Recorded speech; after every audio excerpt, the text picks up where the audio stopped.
Texas A&M's been red hot. Gavin Grohovac, Kate Sorrell, these two guys are dynamite. Rearing back and delivering. Texas is one of the best offenses in college baseball. Dylan Fuentes, he's outstanding. Superstar Justin LeBron, gone.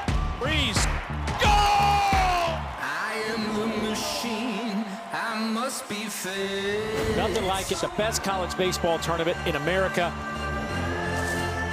It's gone! He caught it! What a play!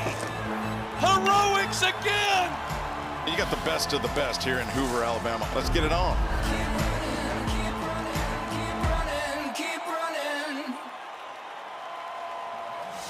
Hoover, Alabama is a site. The SEC baseball tournament on the SEC network is presented by Regions Bank, the official bank of the SEC.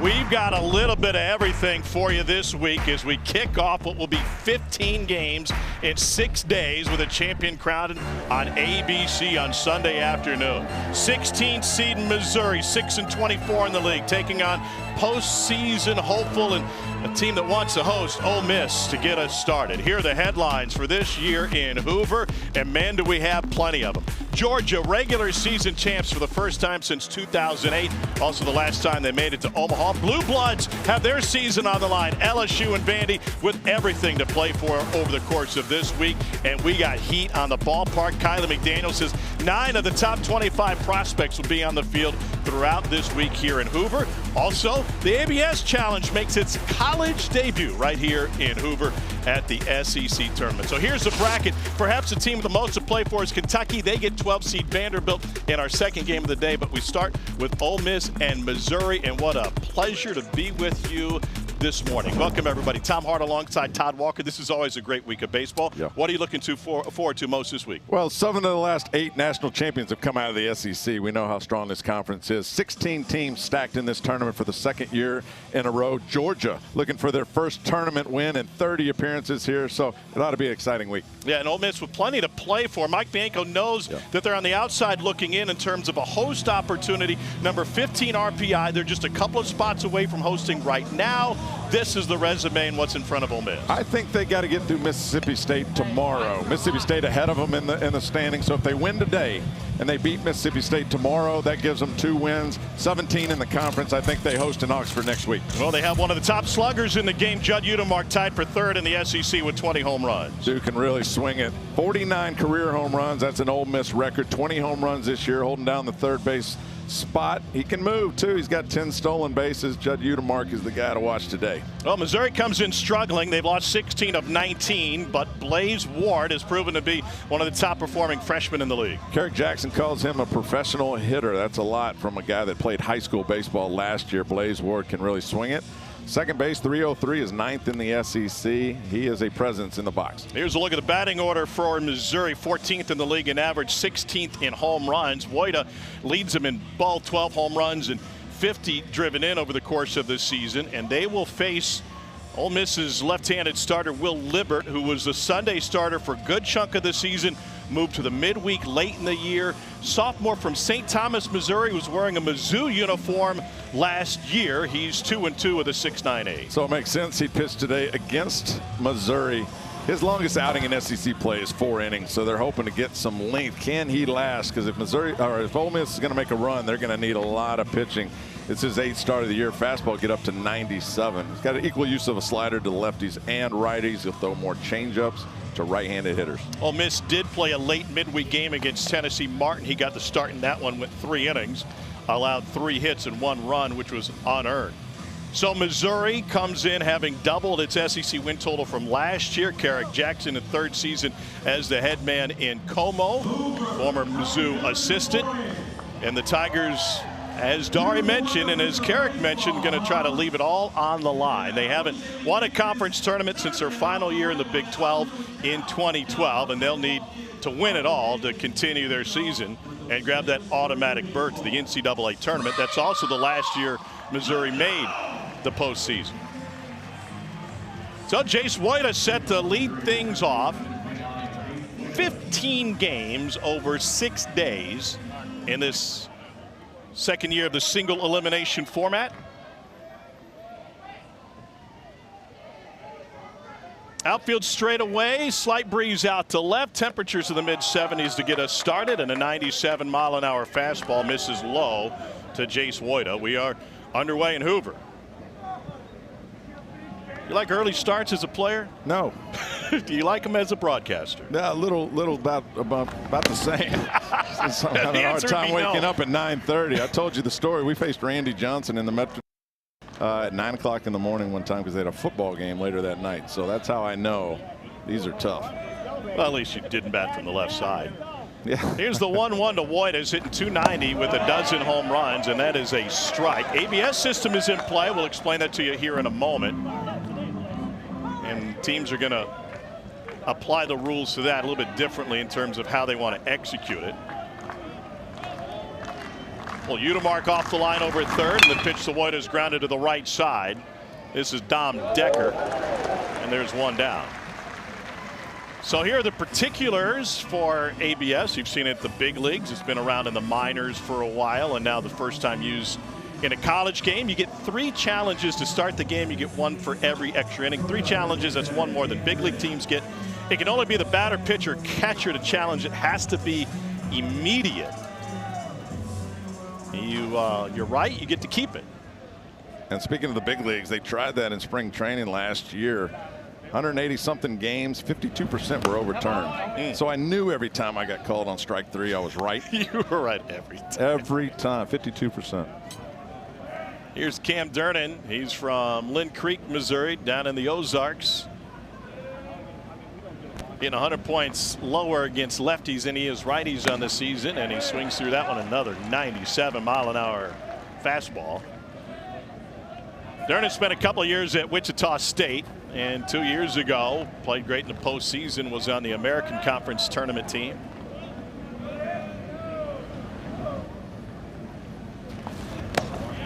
Just off the plate. This is real juice to roll in an extra starter who's sitting 97. Yeah, how about that? And I love that he's using the fastball. We see too many times they're starting to dance early in the first inning. A lot of times pitchers want to get by the first time through the lineup with their fastball. They don't show you the off speed, so the second time through it makes it a little less difficult. Now 2-2 to Durnin. Missouri has hit the fewest home runs in the SEC and scored a conference low 24% of their runs via the long ball. They'll need to play small ball to find some offense. This will be an early challenge from Austin Foley. And he's going to get that one right. And our first challenge, home plate umpire is Jason Bradley. Give you a look.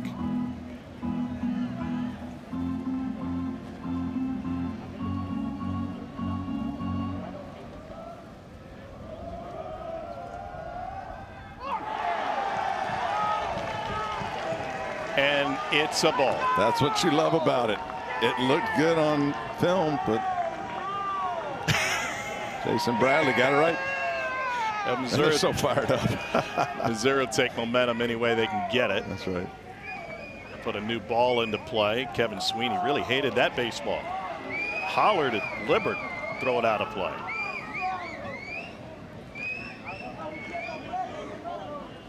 I talked to Mike Bianco about how his team was going to use the challenges, and they were going to have a team meeting last night.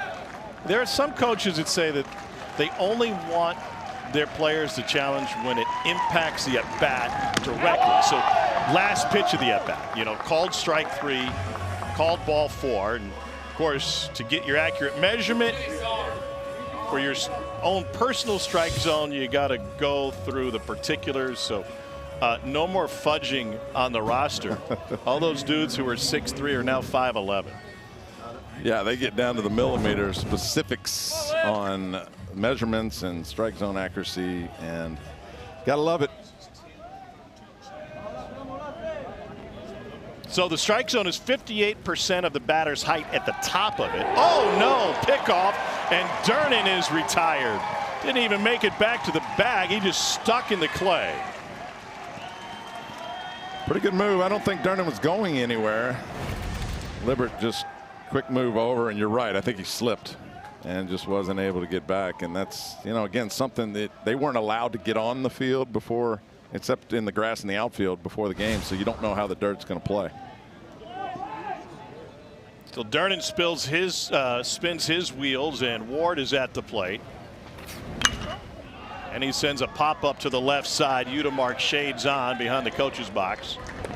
And that'll close the opening frame for Missouri. A base runner, but nothing doing. We'll see Josh McDevitt on the mound for the Tigers when we return.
Breakfast at the ballpark today. Mike Bianco, the head coach for the Ole Miss Rebels, knows what's on the line for his team. He's the record holder in wins in Ole Miss history and a national champion.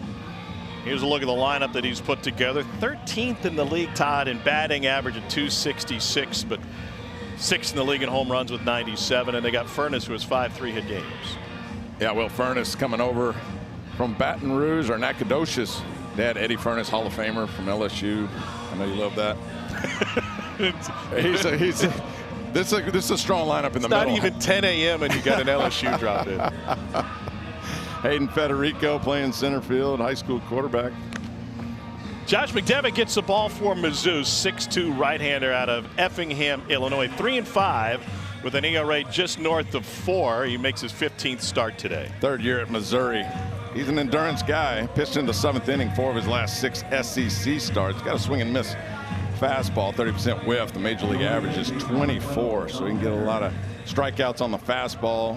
He's got the true 12-6 curve with the change. Uses all 3 equally to righties and lefties. This is a lefty-heavy lineup for Ole Miss. They'll roll out 7 lefties against the right-hander McDevitt, and that is obviously by design. First pitch fastball misses away. Lefties having much more success than right-handers against McDevitt over the course of the season. So here's Decker out of Sellersburg, Indiana, transferred from Murray State, where he played in the College World Series last year.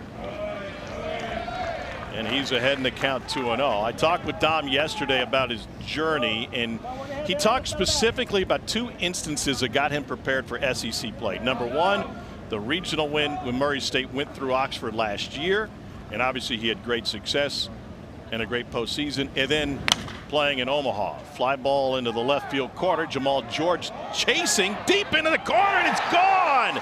Opposite field home run for Decker. The power surge is real. He's got double-figure home runs now.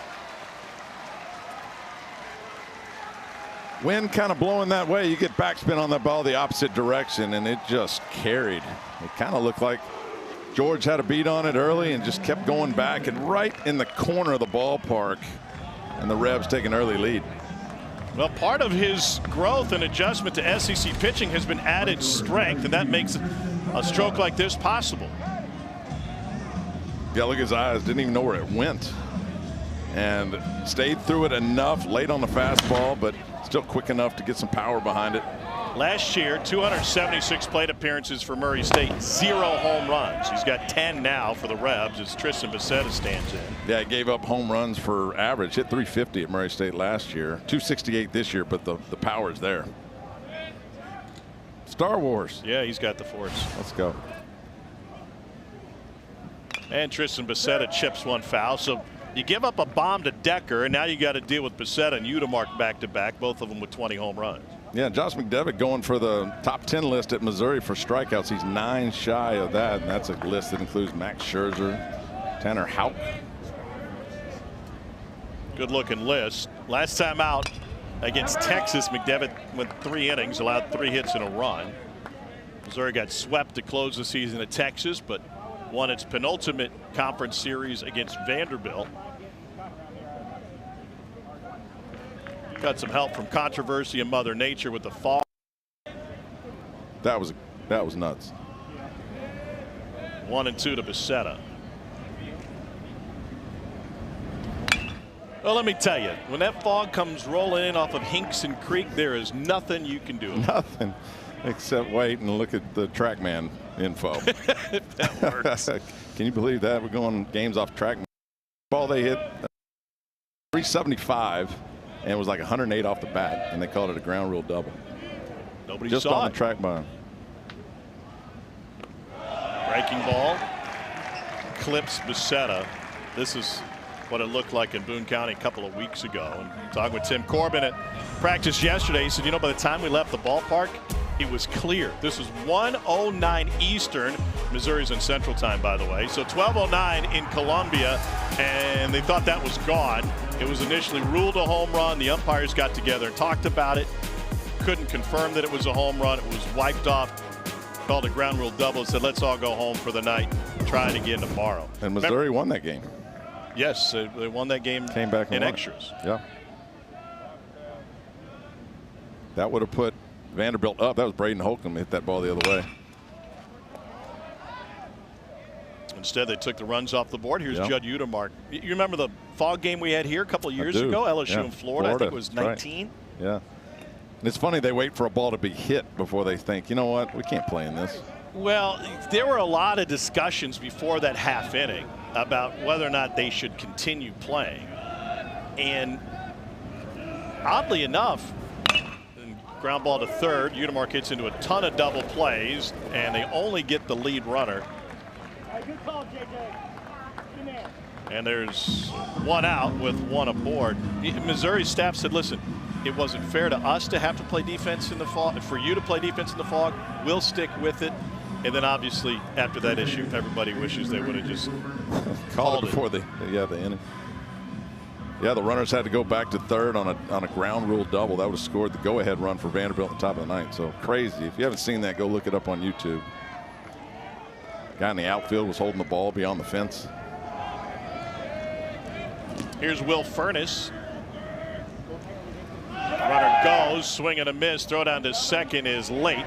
And Judd Utermark gets his 11th stolen base. Mateo Cernas, the Missouri catcher. Tigers have had a really hard time holding runners this year.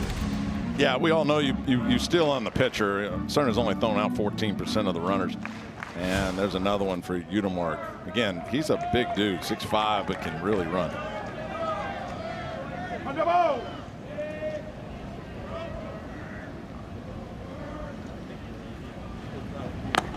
Takes a double play out of the equation for Furness, who's hit into a league-high 7 double plays.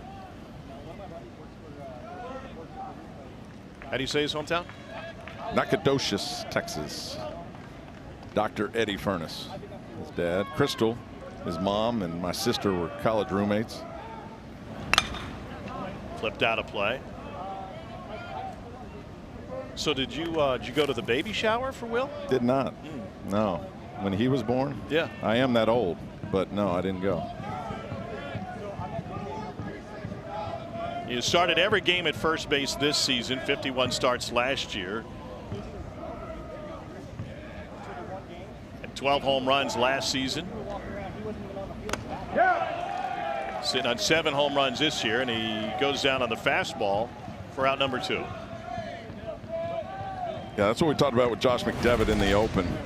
I mean, just a riding fastball just up in the zone above the belt. That always looks good as a hitter because it's closer to your eyes, and so you go after it. But with any velocity behind it, it's hard to catch up to. And Will Furness swings right through it. And brings Hayden Federico up.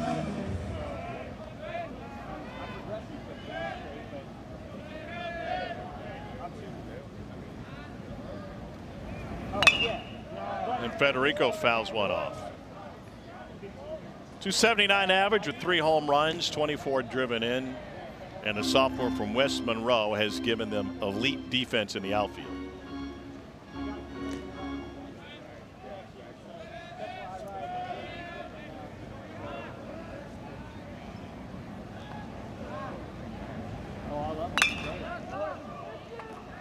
Federico's their best hitter within the SEC. He's hit .333 with 100 at bats.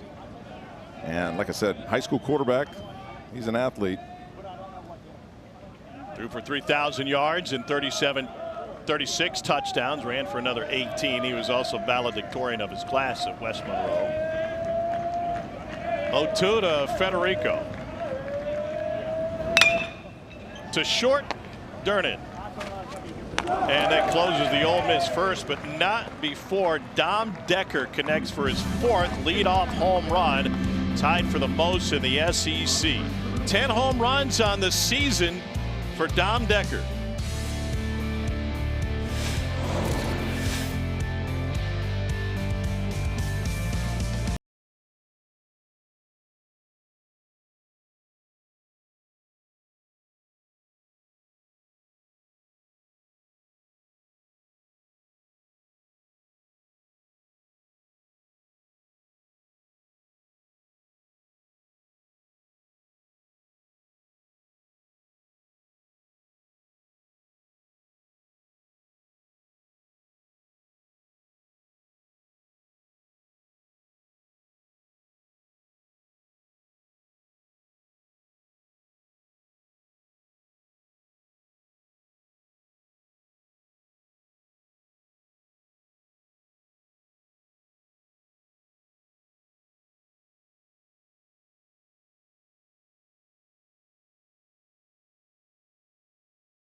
The SEC Baseball Tournament on the SEC Network is presented by Regions Bank, the official bank of the SEC. Tom Hart, Todd Walker, cast of thousands supporting us for Game 1. What will be an amazing week of baseball here. Summer feels like it's arrived, Todd. It'll push 90 degrees today. And it's 190 in this booth. Yeah. Come on. We got cold water. We got fans. What else? We do have that. Thank you, guys. Yeah, I just hydrated. wanted people to feel sorry for us. Nobody cares. Nobody's going to feel sorry for us. Here's Mateo Cerna, the Mizzou catcher, leads off with a swing and a foul tip. Junior from Doral, Florida, comes out of a great high school program. Couple of home runs and 19 driven in for Cerna, facing Will Libbert for Ole Miss. Cerna's out of American Heritage High School. Guys like Jonathan India, who starred in Florida, now in the big leagues. Eric Hosmer won a World Series with the Royals. On the football side, Patrick Surtain Jr. Just off the plate with 96, 2-1. Cerna went 3 for 12 in the series against Texas to close the regular season. Missouri went down to Austin and showed some life and battled in late innings, but dropped that series, got swept. 3-1 now.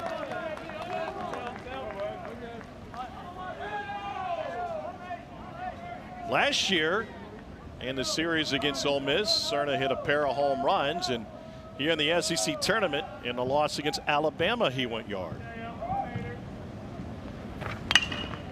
And he fouls this one onto the berm. We got, oh, not quite in the berm. We got one kid on the berm right now. One, and he is going to own right field. These guys are in the stands. but one dude on the grass. He's going to get a collection out there of baseballs for sure. He's like, he doesn't know how lucky he is just yet. No doubt.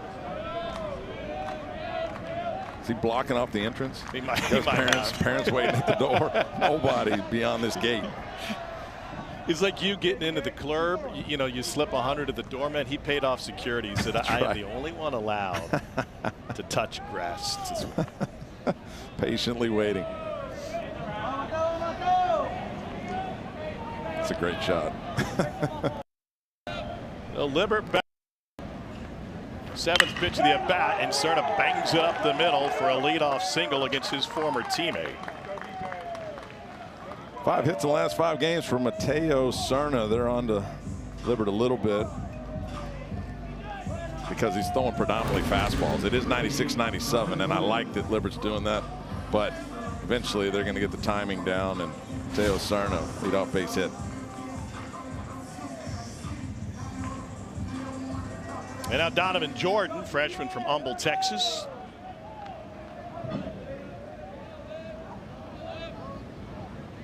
Ole Miss has turned 28 double plays on the season. His pitching staff overall 3rd in the country in Ks per 9 innings. 2nd in the SEC in strikeouts. And just an okay defense from a fielding percentage perspective, 973. That's 11th in the league.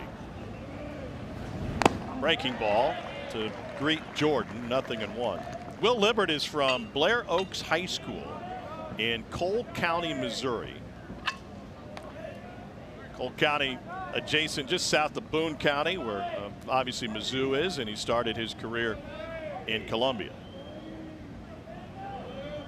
You think he still has some Mizzou gear stuff in duffel bags back home in St. Thomas, Missouri? Oh, I think so, and I think they kind of are going off the energy he may have pitching against his former team. The numbers aren't great for Will Libert, up near 7 on the ERA, but he's had his moments where he's been good. But again, for him today, I think it's longevity and lasting, and that's why you're seeing a lot of fastballs. He's trying to get quick contact and stay out there as long as he can, because again, for Ole Miss to make a run this week, or for any team, they're going to need all the pitching they can find.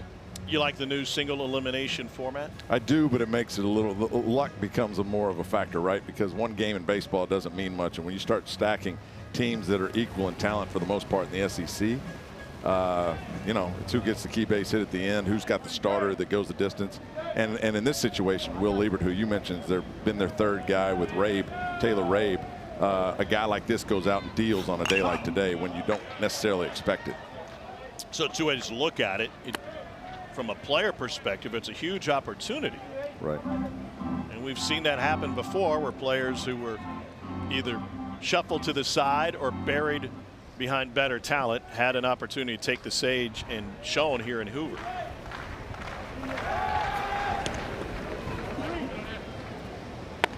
They keep Serna near the bag. He only has 1 stolen base on 1 attempt this season. Yeah, but Libert has already picked 1, so I think he thinks that now we're going to try to get multiple picks at first. I mean, again, you see him messing with the dirt. Still a little slippery out there.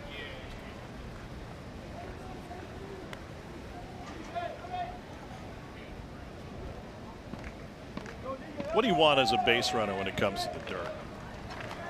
Well, I always played on the hard dirt, so they water it down in the 1st, 2nd inning, but by the time the sun bakes on it, it gets real hard. I do like, you know, most fields now are turf where your cleats kind of give. I like a little give, but clearly in the 1st inning when the dude got picked off, I mean, it's too much, and they didn't get a chance to get out there and practice it. So you got to get used to it for sure. Swing and a miss, and the fastball after starting Jordan off with the breaking ball, and that's the first strikeout of the game for Will Libert. Will Libert using that 97-mile-an-hour fastball up in the zone, and that's where spin rate comes into play. You got a high spin rate on that fastball. You know, the same pitch with the same velocity ends up in a different location, and for him, especially high above the belt like we saw Josh McDevitt on the other side, it has carry to it. It gives the illusion that it's rising. It's hard to catch up to.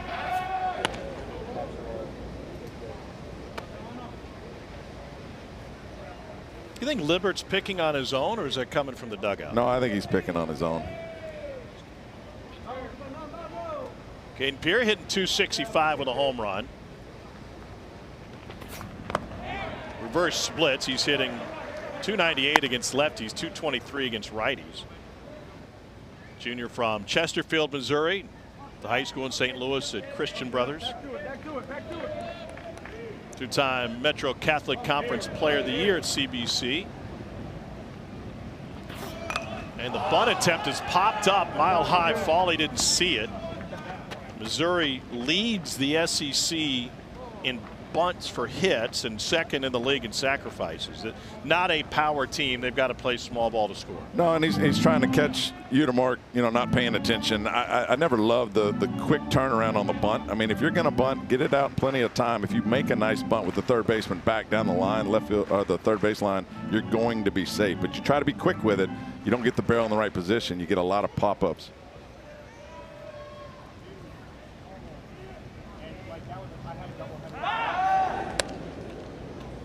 And the reason he's picking on his own is because, to your point, Mateo Cerna has one bag. Yeah. So Libbert doesn't know that. He's just trying to throw over there and keep him close.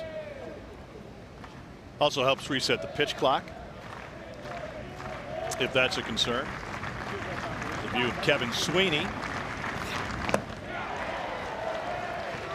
And 3 pitches to dispatch Pierre, helped out with the failed bunt. Back-to-back strikeouts for Libbert. Basically a 2-pitch mix from Will Libbert, working off that fastball with this slider. And that's got some good spin to it. Low and in, or low and away. Lefty-lefty matchup. Just hard ball moving away from the barrel. When it looks like a fastball, you go after it, and then you realize it's spinning out of the zone. So Cerna reached with the leadoff single. Missouri in danger of stranding him as Jamal George looks at a first pitch fastball for a strike.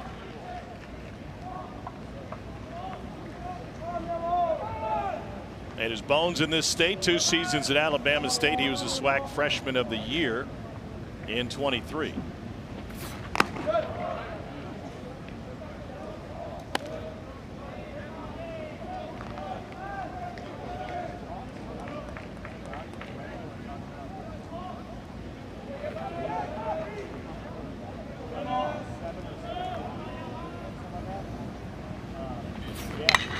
Ripped under the glove of Udemark and into left. George has a hit, and Mizzou's got 2 on with 2 down. Mizzou can swing it a little bit.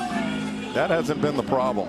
Jamal George made 17 starts at Texas A&M last year, transfers over, just rips it with Udemark playing up on the grass, expecting yet another bunt. And that's what you love about showing bunt. You pull that left side in, it creates more angles. And Jamal George, with the threat to be able to bunt, brings Udemark in, blows it right by him. And extends the inning for Chris Patterson, who started the last 5 games. Sophomore from Frisco, Texas, has a couple of home runs and 13 driven in. He was the early starter at third base to begin the season, but suffered a broken finger in practice. That put him on the shelf after he had surgery. And they thought he'd be lost for the year. So good to get him back, and had 3 hits in the Texas series. Yeah, made 30 starts last year as a freshman. Carrick Jackson loves this kid and went through some freshman things, Carrick Jackson said, but really a nice player over at third. 6'3", big dude. You ever go through any freshman things? I still do. Yeah, a lot of freshman things. That's right. Well, if you talk to Scott Strickland, who's at Georgia Tech now, the old Georgia coach, he'll tell you the greatest thing about freshmen is they turn into sophomores. That's where Chris Patterson is now.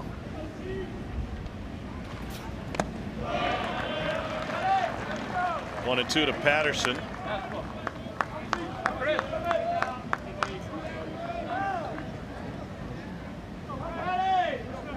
Righties have had some success against Libbert here today. 3 of the 4 batting from the right side have reached against him. And the pitch usage certainly adjusts when he's facing a righty versus a lefty.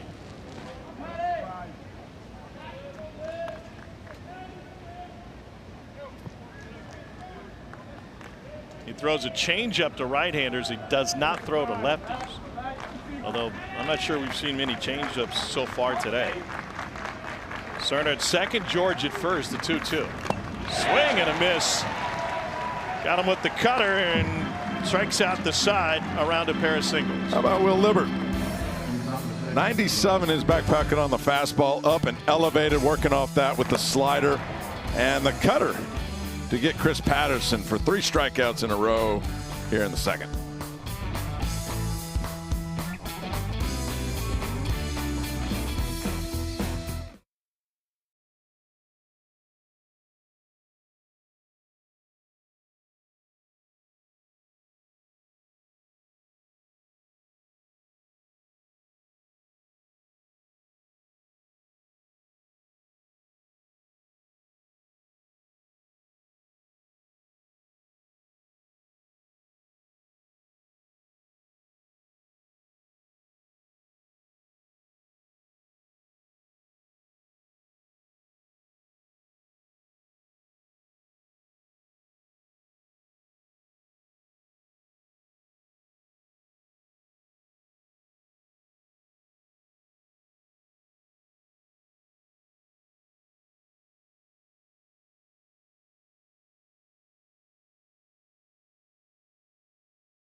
SEC tournament back in Hoover, Alabama. We've had sensational weather all spring, and hopefully that continues this week, but it's going to be a hot one for the first time really all spring here in the South. And not to put my weather forecast hat on, but we may have to dodge some thunderstorms later in the week.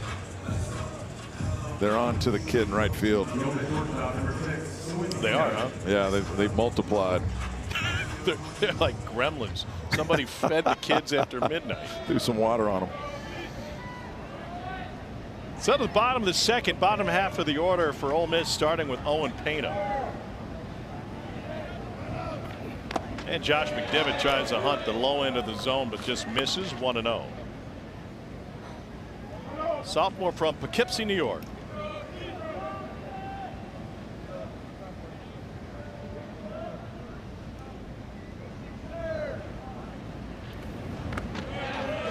Out of Roy C. Ketchum High School. He was the New York Gatorade Player of the Year coming out of high school a couple of years ago.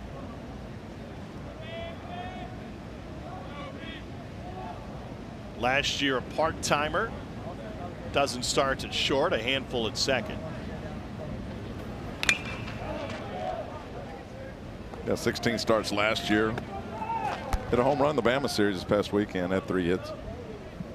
6'3" sophomore, good looking kid.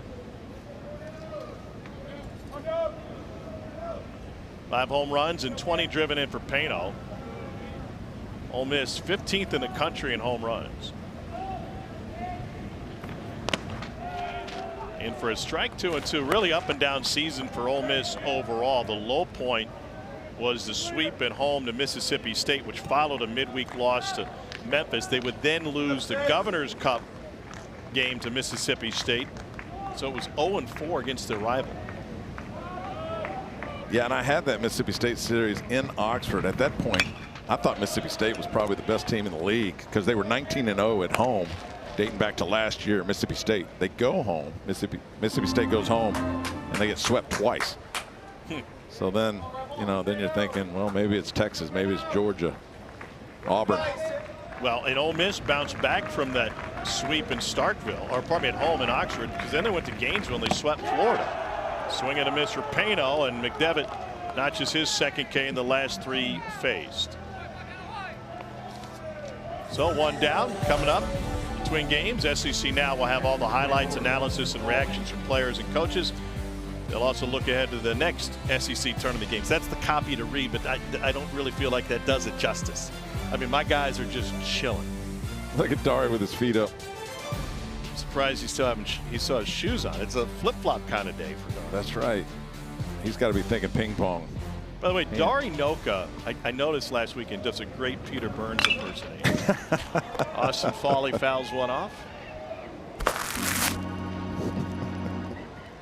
So break down where you think Ole Miss is, not necessarily from a resume standpoint, but summarize where they are to this point in the season with the NCAA tournament right around the corner. Yeah, well, they're going to get in. We know that. Right now, D1 Baseball has them as a 2 seed.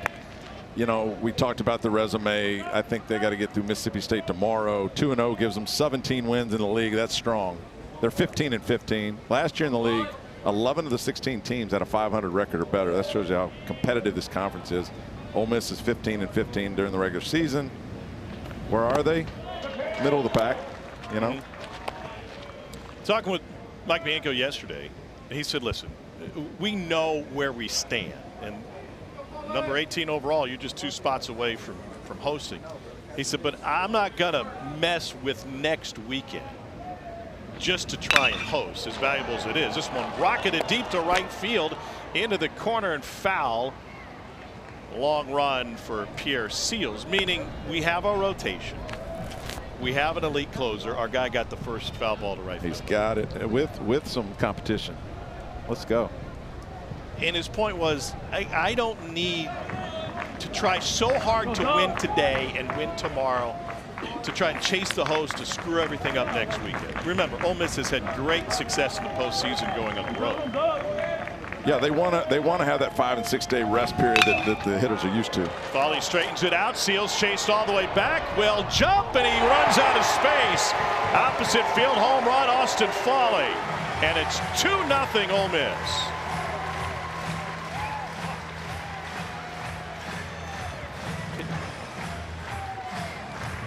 Austin Foley, 21 home runs last year. That is the most by a catcher in the Mike Bianco era.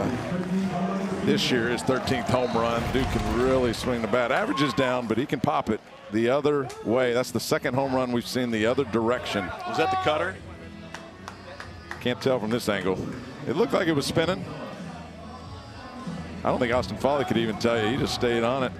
Ripped it to right field. Again, when you go the opposite direction, you're going to get backspin on that ball. That kick, that gives it more carry. And today, wind's a little dead, but it's blowing. I mean, it's carrying out. It's a 376-foot home run. It's 335 down the lines and 405 to straightaway center. Foley's really turned on the power lately. So back to your point, a lot of these teams are trying to get their pitchers, their starting pitchers, enough rest so when they start the regional next week, Thursday or Friday, they're on that 5- or 6-day deal. That shows you our second game, Kentucky, how important they think that game is. They're throwing their ace, Jackson Jelkin, today. Yeah, regionals will start on Friday, so Friday, Saturday, Sunday with perhaps Game 7 Monday. So a lot of these teams are lining up their staff for that, and like you said, Will Libbert, their third guy with Taylor Rabe. I mean, so they're going third. I think that Ole Miss has a real chance. Hunter Elliott, I'm still waiting to the next level, right? I mean, his freshman year, they win the national championship. He makes that run. Now he's in his 5th year. He was drafted in the 20th round last year, decided to come back. So they've got Hunter Elliott, and then Cade Townsend's a real dude. Like, he's a big leaguer. And so they've got 2 of those guys in their back pocket. Townsend threw on Saturday. And so he's trying to line up the rest, for next weekend. It would be nice to host, though. He knows that. In Oxford, what an advantage. Breaking ball at the shoe top, swung on a miss by Pasella, and it's a 3rd strikeout for McDevitt. 3 strikeouts in the last 5 hitters, starting to mix in that slider to go with that electric fastball.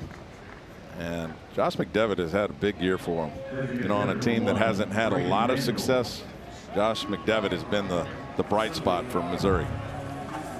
Just to put a button on the Ole Miss pitching staff, you also have Walker Hooks with 7 saves. Yep.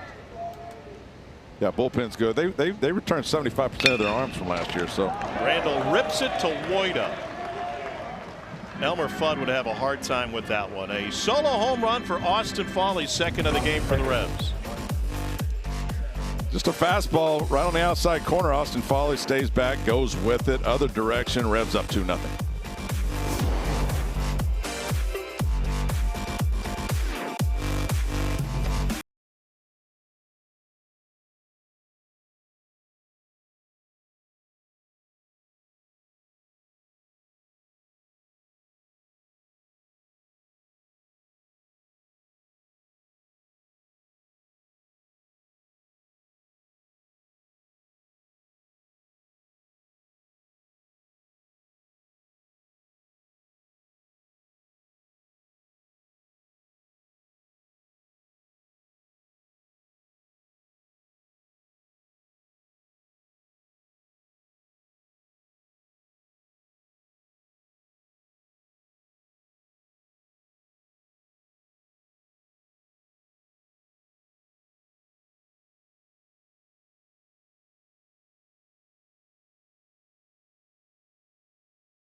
ballpark for this conference tournament. Great attendance once again to get things started. It will only build, and that includes with LSU later tonight. What are the LSU fans thinking? That's a tough one. And LSU has to win this tournament to get into the postseason. And a lot of injuries. You'd think they'd get after it. Casey Evans has been hurt. He's coming back, and so he's their ace. You would assume he'd go today because LSU needs a win. Tournament win, not just one game. I did notice on the drive in there were some LSU tents. So they're still here. You're in the RV lot. What have you seen? And they do love baseball. So I told you that one of the fans said, you know, LSU win or lose, we're here all week. And so a lot of them love staying, watching games. Today's beautiful because you can sit anywhere you want. They got 4 baseball games today. Beautiful place to watch baseball if you love the game. Pierre Seals finds a hole on the left side. Leadoff single from Mizzou. And a grad transfer from Memphis has a knock.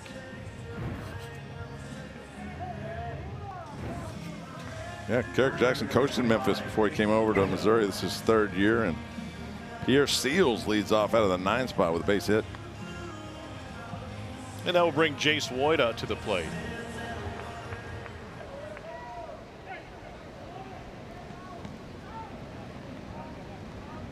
Woida transferred in from South Carolina. Pitch is upstairs. He was a South Carolina fan as a youngster. He's from Lincoln, Nebraska, and his family would regularly attend the College World Series in Omaha. One of 4 kids whose parents had each child choose their favorite team, and I'm guessing this was in the Ray Tanner era given Jace's age and their success. Jackie Bradley, yada yada. Anyway, he picked South Carolina. Talented family. Dad Jeff played baseball at Kansas State. Mom Marcy was a golfer in college. Jace Woida getting a lot of at-bats as a graduate now, and gets on base 40% of the time. That's why he's leading off and a good piece of this offense this year. Pursuing his MBA at Mizzou, started his college career at Kansas City, Kansas Community College. He only had a few NAIA and Division III offers. Got underneath this one, long run for Becerra. And pops it up to right for out number 1. Mike Bianco's got to love what he's seen out of Will Libbert so far. Again, the question mark was his longevity in a game like this, but the fact that he's throwing more fastballs is going to allow him to last a little longer. It is a big ballpark from the gaps to center field. We've seen 2 home runs go in the corners. A little more fair down there, but challenge these hitters today, and that's what Will Libbert's doing. Cam Durnan drew a walk his first time up, and then he was picked off when he spun his wheels in the dirt over at first.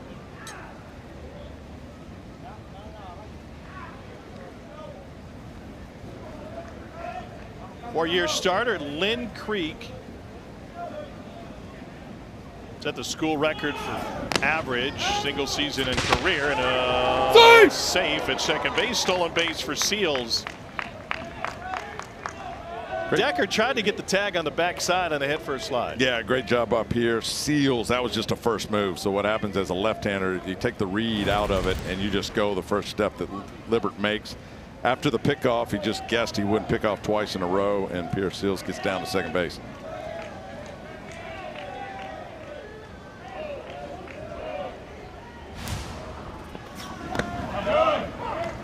Ball and a strike now to Durnan.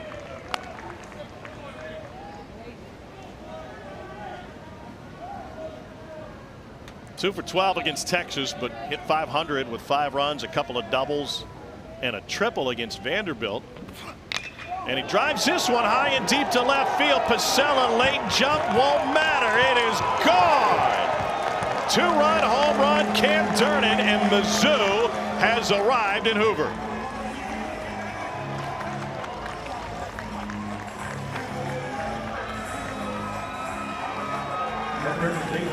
When they talk about getting your arms extended on the baseball, that's the farthest it's going to travel. That was it. Cam Durnan got out in front of that baseball. Watch the extension here and just rips it into left center. A no doubter What's been working for Will Libber, that fastball is starting to come back. Now second time through the lineup. They've got it timed up. And Cam Durnan ties this game up. Big blast to left center.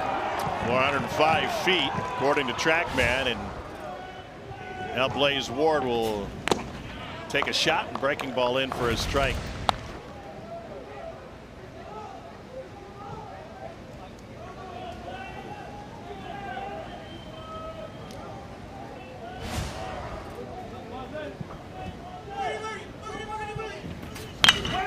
Hot shot to short.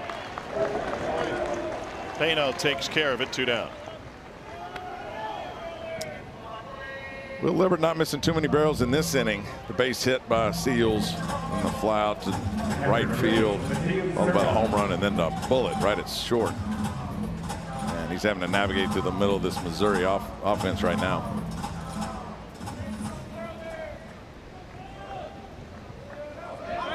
Cerna with a single up the middle last time up.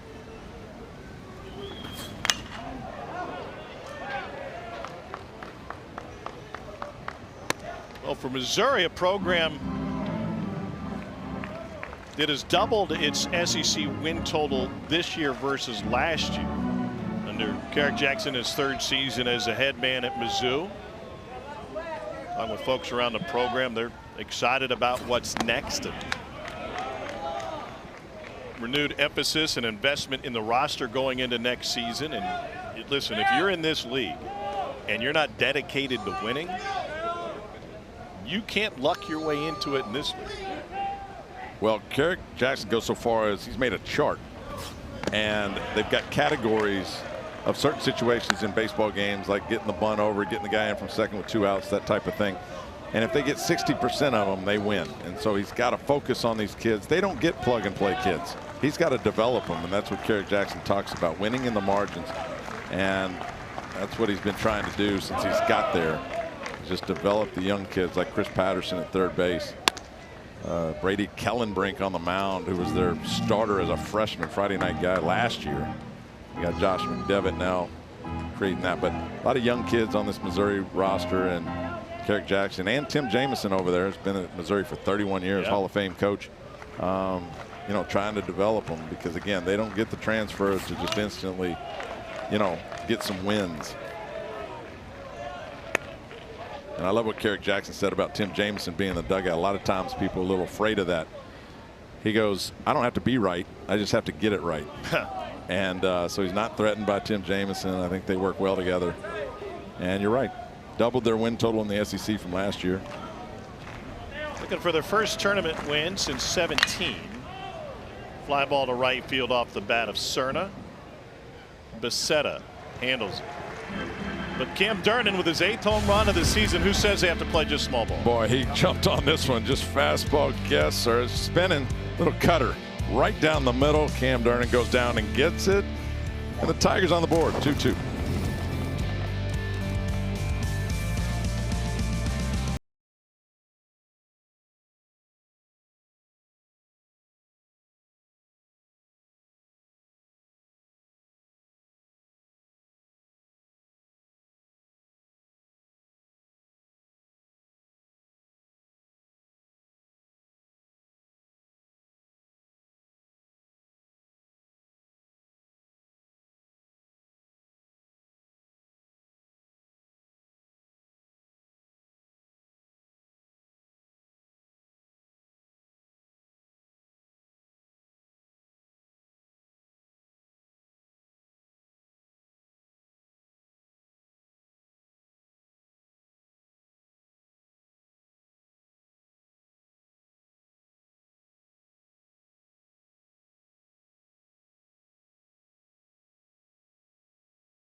Have a ton on the line, Vanderbilt and Kentucky.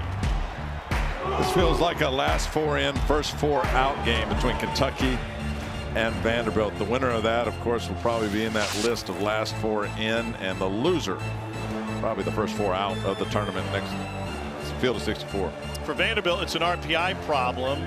For Kentucky, the measurables are all pretty good. And spending time with Nick Mingione yesterday, he said, listen, we're in. I'm comfortable. I'm confident. We are in. Now, they could cement their status with the win today. First pitch to Dom Decker misses low, 1-0. Yeah, I think they need it. 34 on the RPI, 13 wins in the league. And here's an ABS challenge.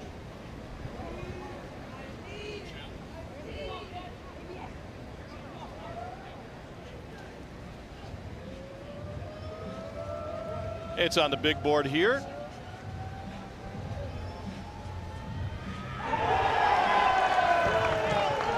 And Missouri's now won two challenges, one on the Ole Miss side, one on the Mizzou side, so the call overturned, 0-1.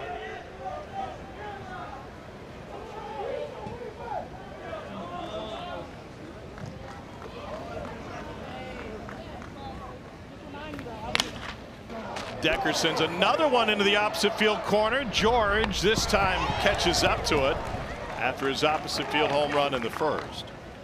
Yeah, how about that? Almost in the exact same spot he hit the home run back in the first inning, and just doesn't get enough of this one.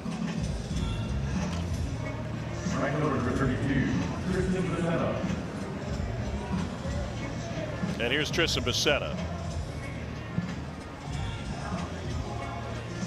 Becerra has doubled his home run total from 3 seasons at Clemson.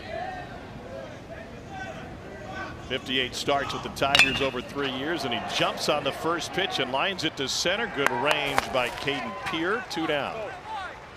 Yeah, he was all over that one. Becerra with a rip. 9 home runs in SEC play, 30 games, and he can barrel up a baseball. Just did it right there. No luck. Second out.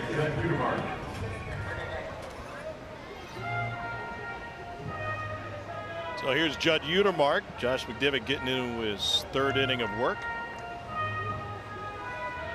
Career home run leader for Ole Miss.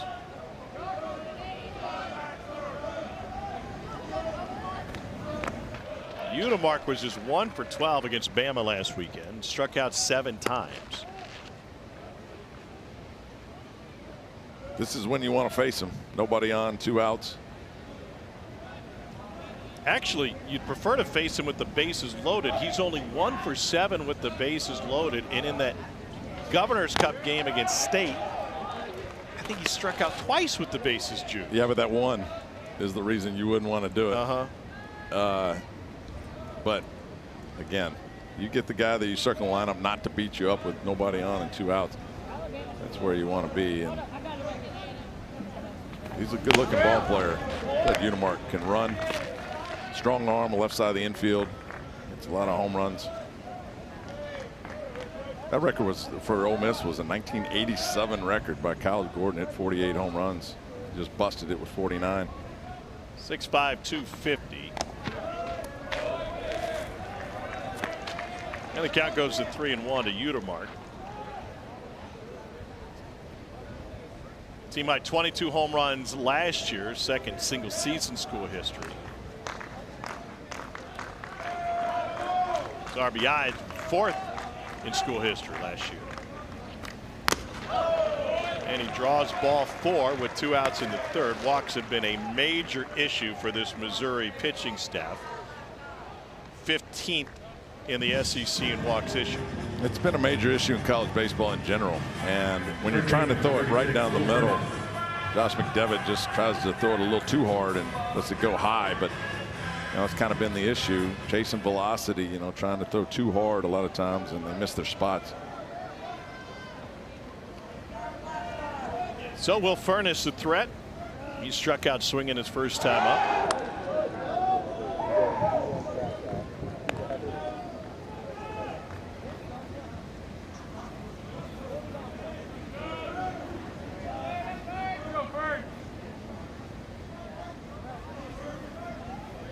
Furniss had a monster series against Georgia earlier this year. Went 5 for 10 with 3 home runs. Played over 200 games at Ole Miss. Been around. 31 home runs.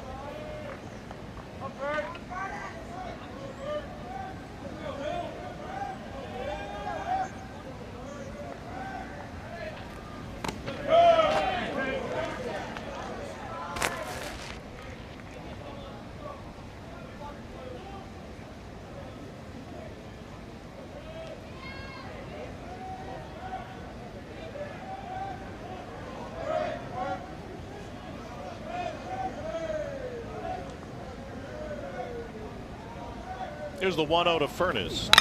And this one's lined into center field. Diving play by Pierre. Caden Pierre takes extra bases away from Will Furness. And Ole Miss strands a runner.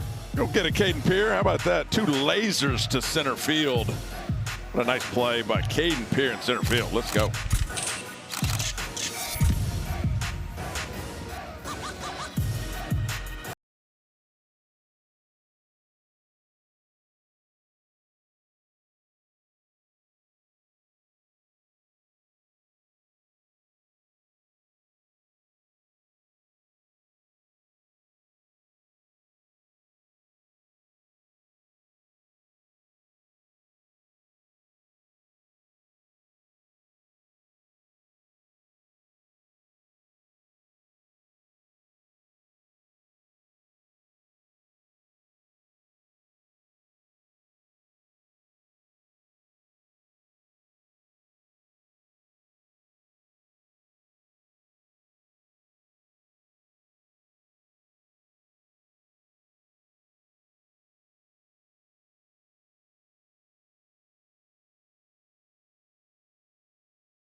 To host. How does that figure in to how you manage this week, specifically with the pitching staff? Well, you know, obviously it's on everybody's mind, but I think the number one thing is to put yourself in the best position, you know, next week, right? And you want to take care of your guys. But I say that, you know, you're here to win. You know, I've been here for a long time. We've only won a couple of them, you know, and it's the neatest tournament outside, you know, the College World Series. And so, you know, we're going to do what we can, and that's one of the reasons that you go with a guy like Libert today rather than one of the weekend starters. But it was really because, you know, we felt those other guys, they weren't ready to do it today. And so, you know, some of those decisions, but, you know, it's not just the starters. I think that's the most talked about is how you're going to use the bullpen the rest of the week. Bio, you taught me how to hit 30 years ago in Baton Rouge. I sat there in the mire, Todd. That wasn't the question. Yeah. Dom Decker goes deep. Austin Foley both opposite field. I mean, how much emphasis you put on like driving the ball the other way? Well, you know, obviously it's hard to be good at this game offensively unless you can hit the ball the other way. If you become too, you know, one-dimensional, it's going to be too easy. There's too much information out there on how to pitch you. But, you know, those guys got some good swings. To be fair, those guys just got some good swings on fastballs and you know, hit them in the right spot. Mike, thanks for the time. We appreciate it. All right, guys, appreciate you. Mike Bianco, national champion head coach. Caden Pierre at the plate for Missouri. He taught you to hit. Tell me more. I'd never been to Omaha, and he had gone to Omaha with Ben McDonald and those guys in '89, and he had hit 1 home run. And so we sat and talked hitting and home runs forever. I thought that was the greatest thing in the world to be able to hit one out of Rosenblatt Stadium back in the day. And then we'd go. And honest to God, he calmed me down. I think that was the main thing. You know, I was over anxious, jumping at everything. We faced a guy named Daniel Choi on opening night, you know, pulling that string. KP remembers him. And I just couldn't stay back. And so Mike Bianco just calmed the nerves, calmed everything down. It ended up turning out okay for me. But he was my third base coach at LSU. And, you know, just a great guy to have around. Now the longest tenured coach in the SEC, 26 years. Just a great dude, great family guy. And Drew Bianco, his son, is actually on the staff now. Player development. Well, he's won this tournament twice, 06 and 18. 2-1 in for a strike. I remember that 06 tournament. It was loaded. That would have been Lance Lynn on that team, correct? Let's go Golly, with that. That was a huge I just remember the scouts behind home plate on the weekend. There was real heat. And the pitch misses low.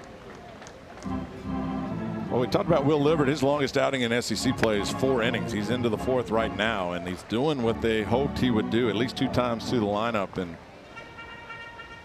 the more a starter can go, obviously, it helps you guys out, especially when you're playing on a Tuesday. It's a long week. Mark Wright for Ole Miss was the MVP of that 06 tournament champion team as Pierre draws a 1-out walk. That was tournament team with guys like Pedro Alvarez and Ryan Flaherty on the left side of the infield for Vandy. Alex Presley and Mark Wright in the outfield for Ole Miss.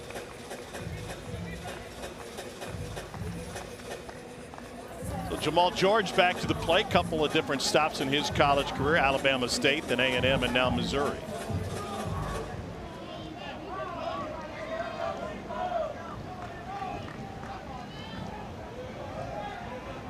George had a 2-out single first time up, showed bunt.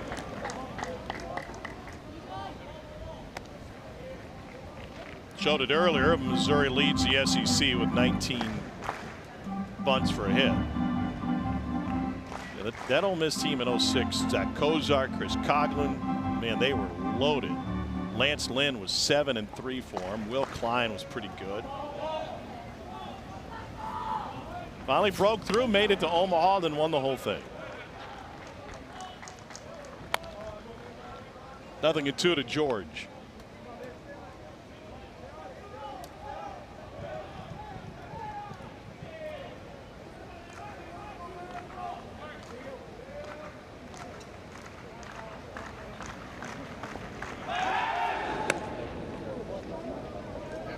By the way, that 06 draft was headlined by Tennessee's Luke Hochhaver. Ended up turning down the Royals and going to play Indy ball for a year.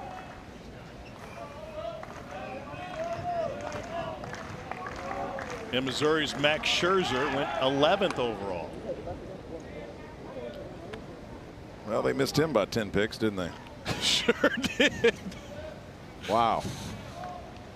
He's been okay.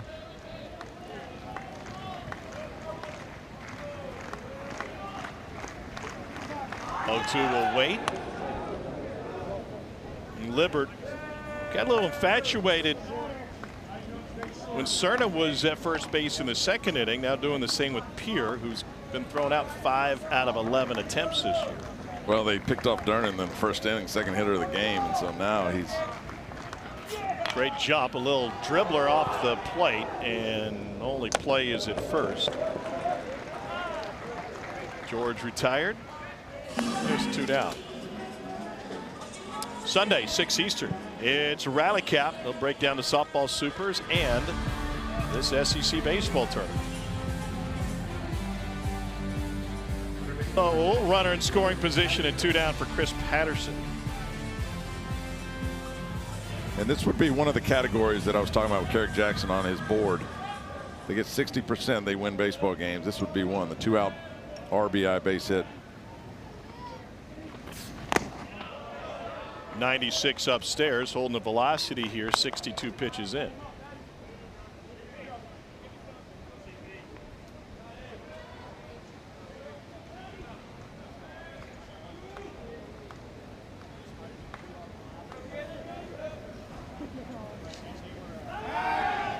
Yeah, the struggles with runners in scoring position, one of the things that has held Missouri's offense back this season. But Durnan's home run in the 3rd inning was his first home run with a runner on base. His first 7 were all solo.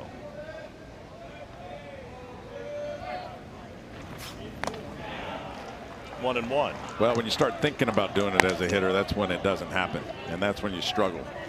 So you go back to the basics and just trying to hit the ball hard.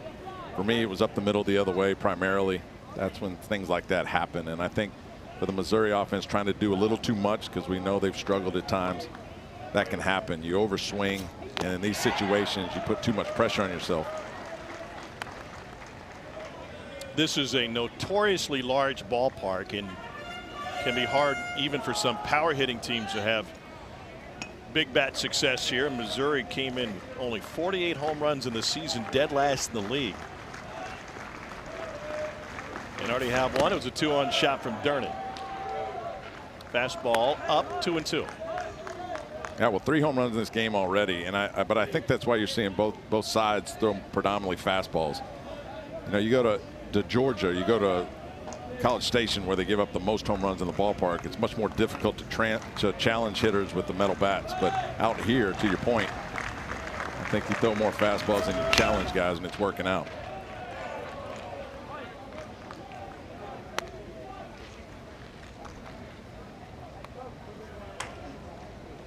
Now 4 home runs over 11 games for Cam Dernan.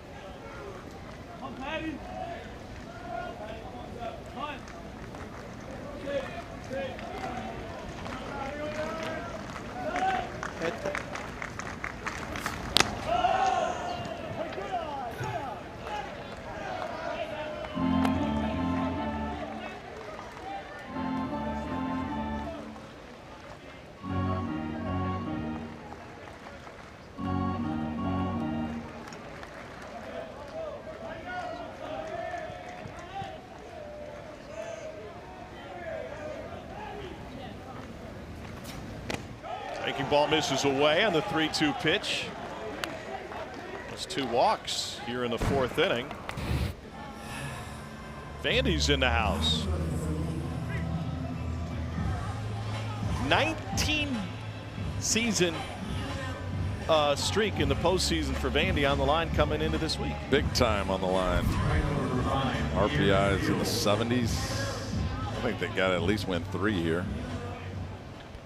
We're going to visit the mound to chat with Libbert. The Ole Miss bullpen is springing into action. But you said you talked to Tim Corbin. He didn't seem overly anxious about the situation. No, he didn't. He had J.P. Robertson getting loose. His message to his team, because there was some murmurs that some of the players had said, we've got to do this for Corbs. And his message was, guys, I don't want you to do anything for me. Don't think about me. Go out and play the game and play loose and have fun. So his goal this week was to keep the guys loose, understanding everybody knows what's on the line and what needs to be done. Yeah. I mean, there's only been 2 teams win this tournament the last 4 years. It's either been Tennessee or Vanderbilt. Vanderbilt won it last year. They were tied for 3rd in the regular season. They come in here and win the whole thing and become the #1 overall national seed. So a lot can happen this week. It's proven difficult to win this tournament for a team with a sub 500 record in the SEC. And that's what Vanderbilt will try to accomplish. Commodores come in at 14-16 in league play. That is game 2 today, Vandy and Kentucky. Here's Pierre Seals.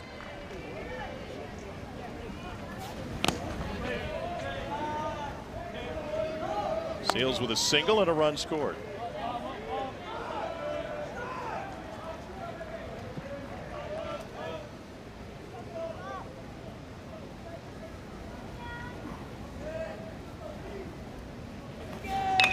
And a half swing bouncer to Furness. He'll toss underhand, and good coverage by Libbert. That will close the Missouri 4th. They have a couple base runners, but strand a pair. When we return, we'll chat with the head Tiger, Carrick Jackson.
happy to be joined by Missouri head coach Kerrick Jackson down in the dugout.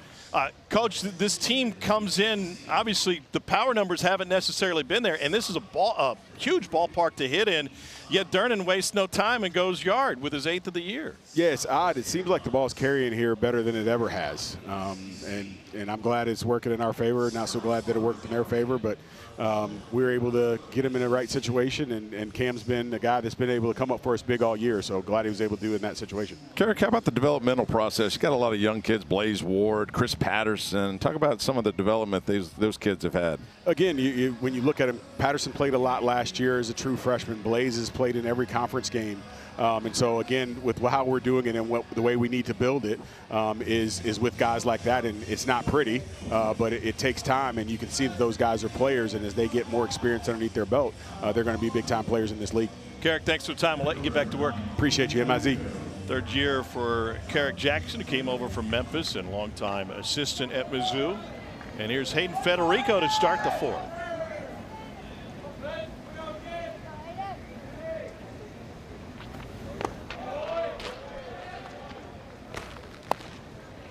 Federico 0 for 1 or the ground out to short.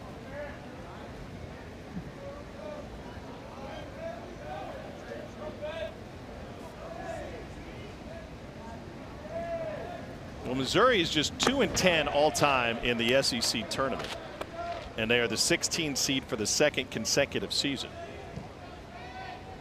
I haven't won a game here since 2017. Yep, that's right. 0-6, is that right? That's right. There you go, 2 for 2. And the offense has been tough to come by. They haven't scored more than 4 runs in any of those. Beat A&M in 17 and a win against South Carolina in 15. You can see it slowly become a little more of a confidence thing for them. You've seen them swing the bat pretty solid today, but I think it starts with the pitcher. You know, Josh McDevitt on the mound gives them some security up top. I mean, he's pitching well, and it kind of carries over. They haven't necessarily had that kind of consistency out of their starters. Say Federico went 2-2. You know, they lost Javen Pimentel, one of their best pitchers early in the year. Injury, out. A lot of young guys. And Missouri, you heard Kerrick Jackson say, still just trying to develop.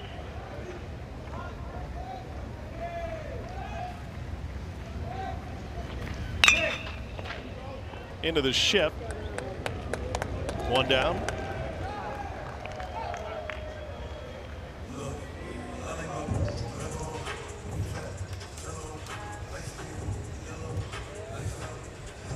Pair of solo home runs for Ole Miss this morning. First time with multiple home runs in an SEC tournament game since its opening game in 21 against Auburn. This morning, how many times have you used that line broadcasting baseball games? Not very often. This morning. Well, a lot of times here, but it's usually games that are after midnight. Yeah, there you go. Yeah.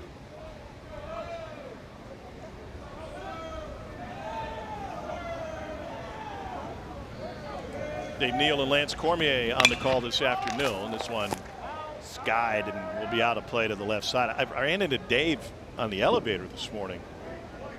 I said, Dave, you realize you don't have to be awake this early. He probably went and played 18. 36. 36 holes. He's dedicated. Empty pitches in for McDevitt. He struck out Pano swinging first time.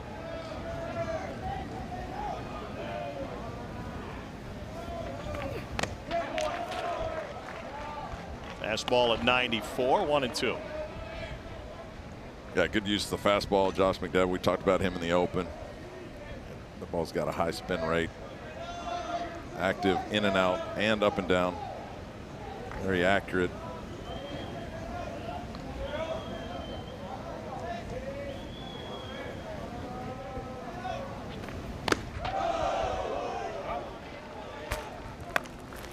And that's a good one when it's right down the middle, above the belt. That's where you get a lot of swing and misses. In or out, a hitter can see that a little better. But right down the middle, it looks like it's going to be a strike and just rises above the zone, and just very, very difficult to catch up to, but also hard to lay off.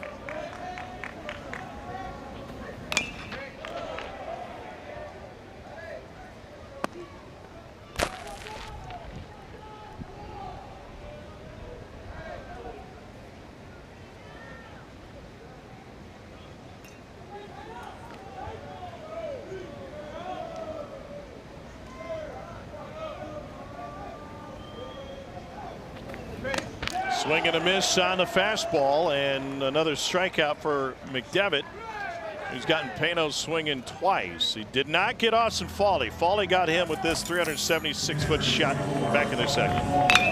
Yeah, other way for Austin Fawley. Hit it out of the 7th spot. His 13th home run of the year. Hit 21 last year. Like you said, use the force, and he did it, man. Forced it out to right field, and Austin Fawley has a lot of pop. And now McDevitt has retired 7 of the last 8 since the Fawley home run. Spins one in for a strike. 0-1. Ole Miss trying to win its opening game in consecutive tournament appearances for the first time since 2019 and 21. Won its opener against Florida last year. Single elimination all the way through now. Second year of that format. 0-2.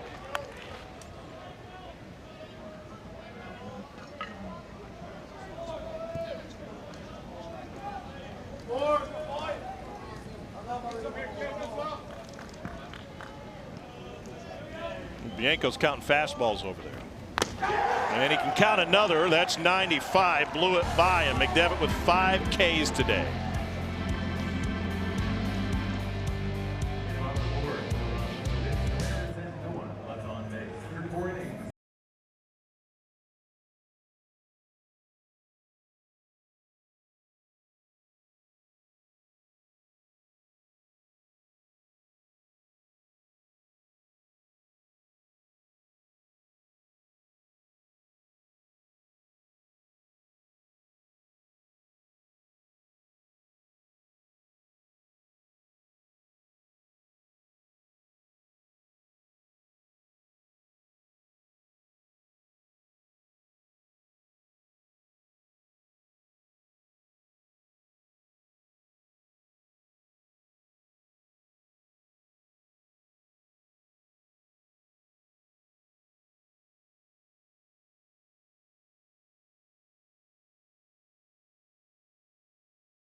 An opposite field leadoff home run for Dom Decker. Missouri was able to answer. Cam Durnan with a 2-run shot, and right back at it, Austin Fawley with an opposite field home run.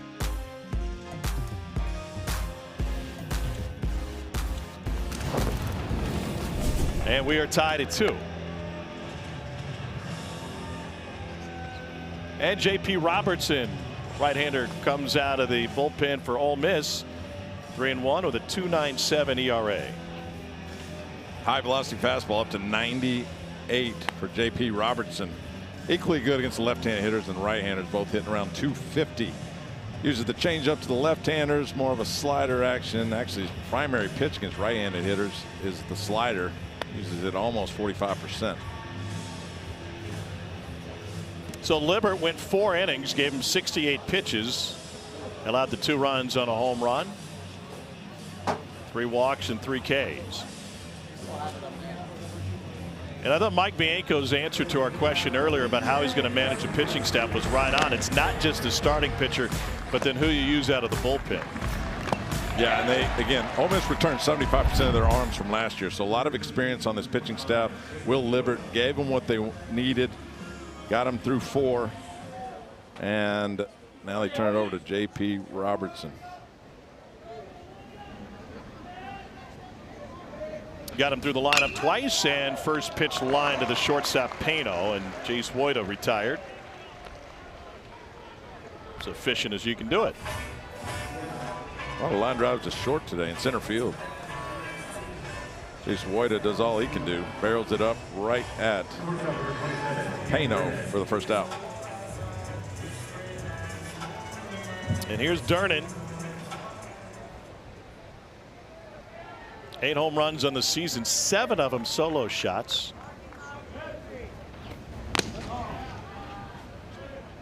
Robertson can give Ole Miss some length. He went 52 pitches over 3 innings at Alabama 4 days ago. Only allowed 1 hit. In fact, his last 2 outings, he hasn't allowed a run and has only allowed 2 hits over 4 innings.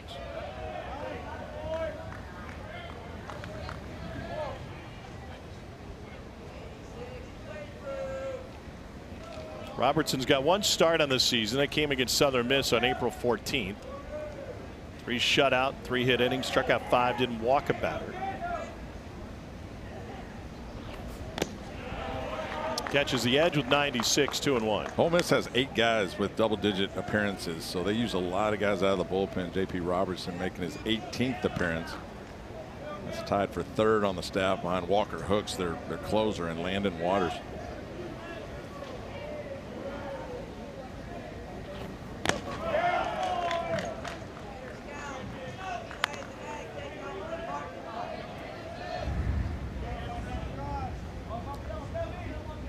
I wonder if Landon Waters is just hanging out right now, because I would imagine they want Robertson to give him a few. Well, they're obviously hoping that, yeah. And then if they're in position toward the end, they go to Walker Hooks. But if they aren't, then Waters is next in line. Yeah, he's just moving around a little bit. And there's another walk. 4th walk issued by Ole Miss pitchers today. First for Robertson, and now I think it's Blaze Ward.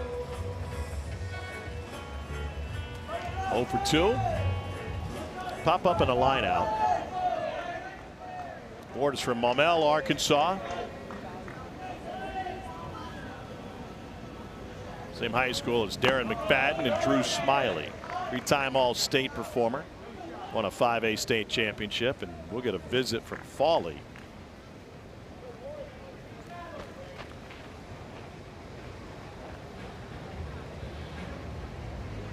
Talking approach to the freshman.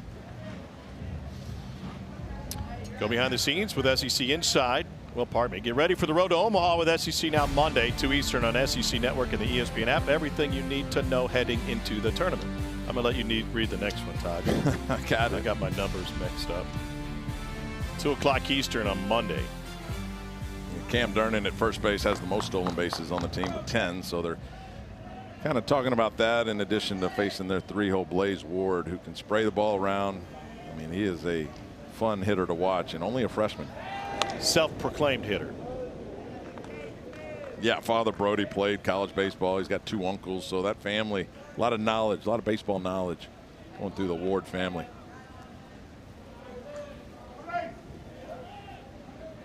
He's hit about 60 points higher against right-handers. 323 against righties this year coming in, and the breaking ball misses low from J.P. Robertson. Robertson got Woyd to line out on the first pitch, then walked Durnan. And now behind the Ward. Surprised people in the Mizzou camp that Blaze Ward was left off of the all-freshman team.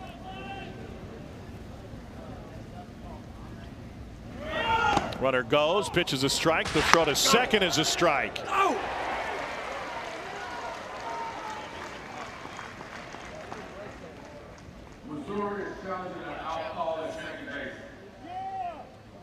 JJ, January announces Missouri is going to challenge the call at second. Caught stealing for Durnan. It sure looked like he got his left hand in there right when they made the tag. Let's see. Yeah, I think he's safe. Right on the left elbow as Durnan made the tag at second. Take another look. Yeah, I think he got in there.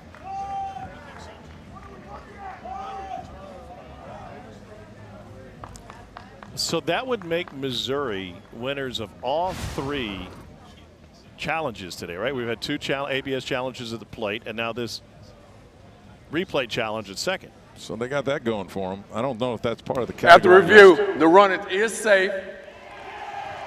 Missouri retains its challenge. Well, Durnin moves into scoring position. 11 stolen base and 14 tries for the Mizzou shortstop. Well, if you're always right, you can just keep going with the challenges, That's right? Just go all day. It's like a bottomless cup. That's right. Yeah. 2-1 to the freshman Ward.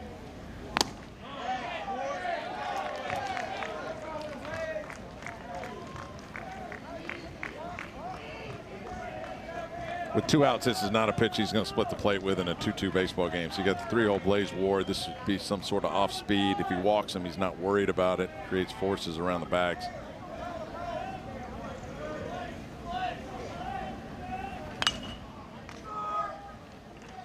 I 95. always felt like it made the pitcher feel a little better about himself. That's a perfect spot at 95, middle in. And so now with Blaze Ward, he starts thinking, how am I going to get the barrel of that pitch? And that's when you get susceptible to all the off speed. This could be a 3-2 off speed curveball here. He has pitched in the upper 90s this season. In fact, he hit 100 facing Daniel Jackson back on April 25th. 3-2. Tugged it low.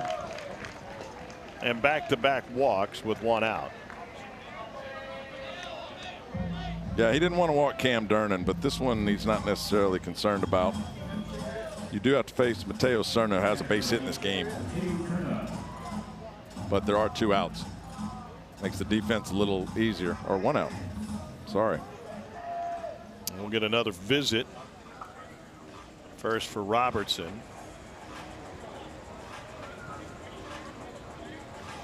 So now it creates the double play.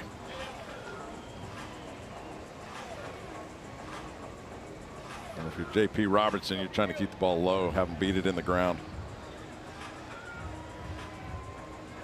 Robertson primarily fastball slider. He will throw a split finger to lefties. And curveball a little bit more to righties.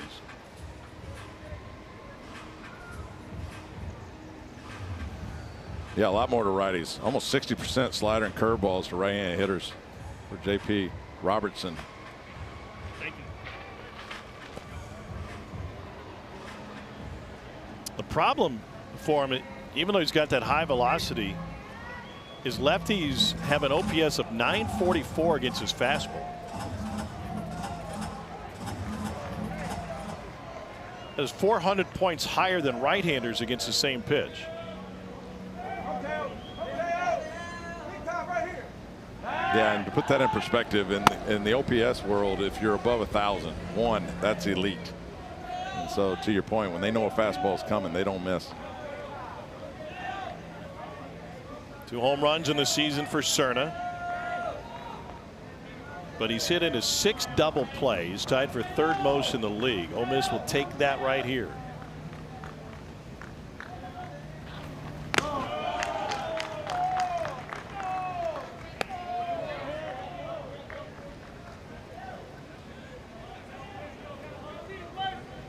J.P. Robertson looking a little lost right now. Back-to-back walks and behind in the count to Serna, who's hitting just .233 on the year.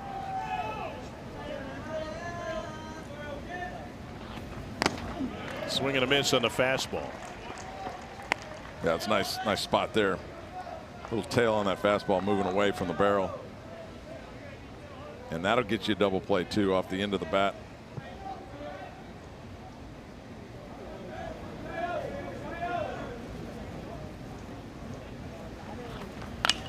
Breaking ball lifted down the right field line into no man's land, and it drops fair.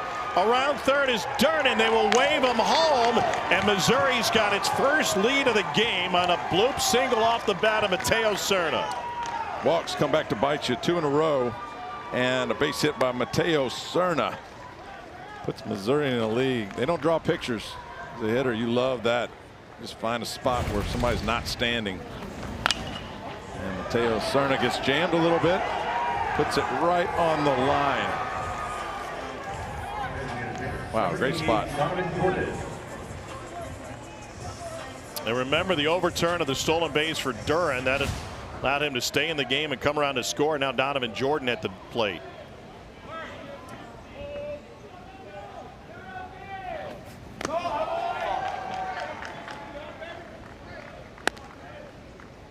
Jordan redshirted at Texas last year for the Longhorns, who won the SEC. He was an All-American in high school coming out of Summer Creek in Humble, Texas. Fouled off Foley's mask.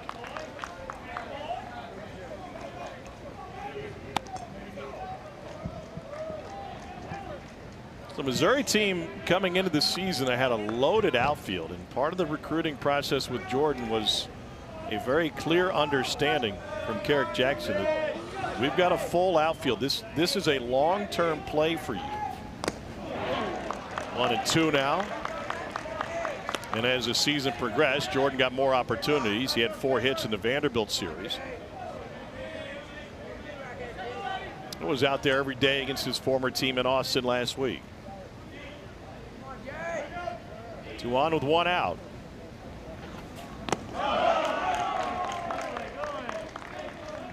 Yeah, JP struggling a little bit with that slider command. Fastball's been good. He's, you know, like we talked about, it's almost 50-50 on the sliders and the fastballs. Righty's hitting .333 against his slider this year. In the dirt, nice block by Foley to keep it in front of him. Now he's in trouble. I always thought that 2-2 was a big pitch. You stand up there and shake, and you throw the fastball because the hitter still has a little bit of doubt. Now with 3-2 and nowhere to put him, you know what you're going to get. And with him struggling with the slider, you're looking dead red. It's a tough spot to be in for JP.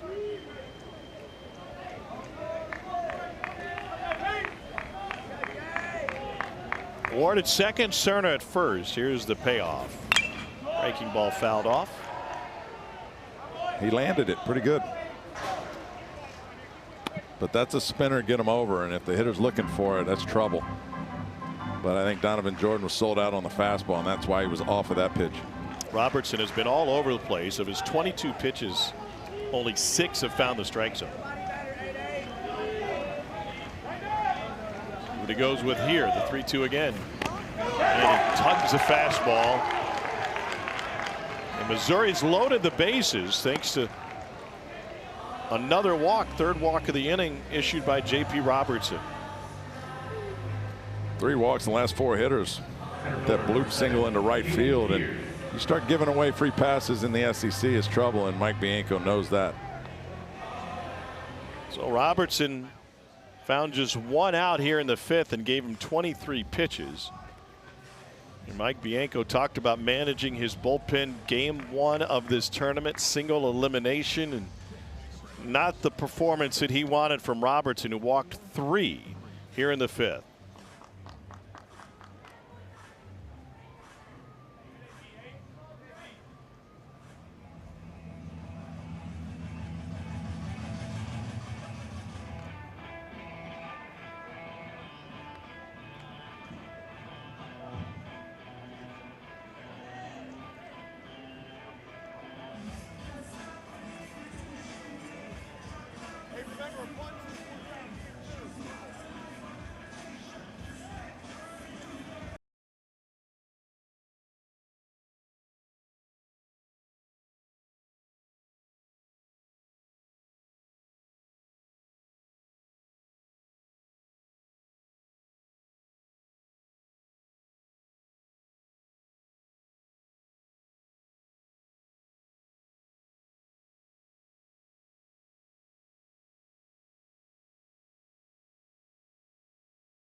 Watching the SEC baseball tournament on the SEC Network, presented by Regions Bank.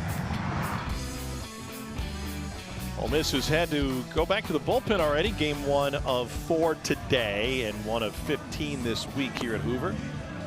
And Waters, 6'1" right-hander, 0-1 with a 2.45 ERA. This is his 22nd appearance. Yeah, one of the tops in the team, being out on the field. 93 to 95 on the fastball. 130 points better against the right-handed hitters than he is the left-handed hitters. He's got the lefty Caden Peer up now, but then he's going to face 5 right-handers in a row, and loves to use that slider, but it's predominantly fastball and cutter from Landon Waters.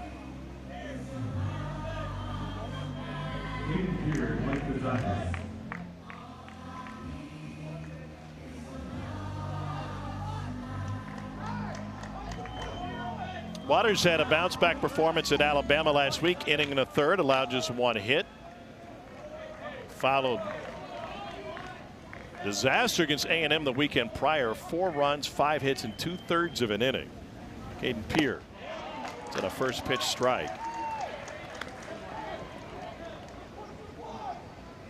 Peer struck out in the second, drew a walk in the fourth.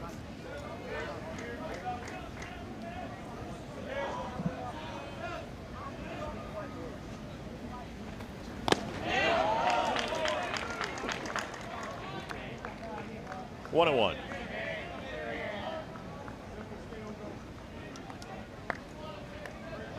Ward is the runner at third. He reached via walk. Mateo Cerna at second after his RBI bloop single, and Donovan Jordan at first. Bases juiced for Caden Peer.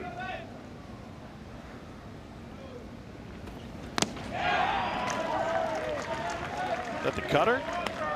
That looked like a slider to me. Okay. What was the velocity? The difference in the cutter and the slider is velocity, and the slider obviously has more depth to it. Peer is 3 for 6 with the bases loaded this season.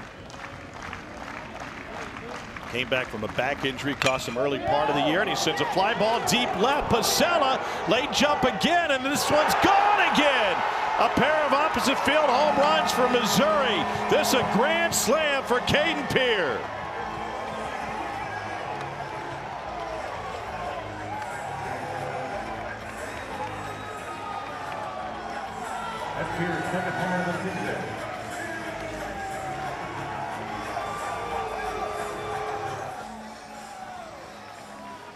Second home run of the season for Peer, and Missouri with a 5-run lead in the fifth. Yeah, you knew that was trouble. Again, Landon Waters very good against the right-handed hitters, not so much the lefties, and that spinner is going into the barrel of Caden Peer, who goes the opposite direction with the bases loaded.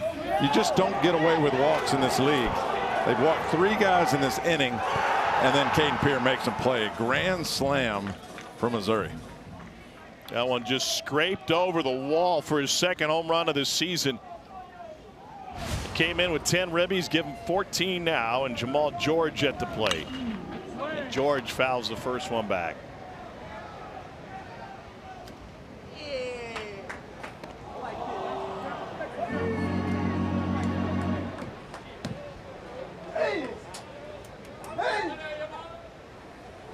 Missouri came in with losses in 16 of its previous 19 games for a program that rolled through its non-conference and went 15-2 to start the season.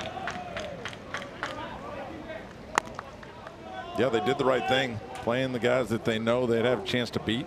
15 out of 17 before the conference season started. They've looked good today. They've got their ace on the mound, Josh McDevitt, so they're set up today to play as good as they can play.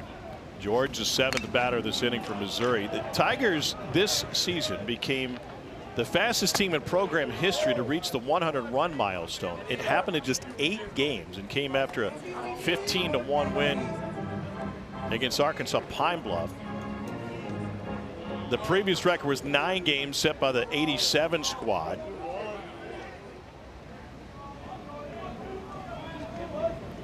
Came in large part thanks to a 34-3 win against Mount St. Mary's. George caught looking. The highest run total against a Division I opponent for a Division I team this season in college baseball. Second most in a single game in program history.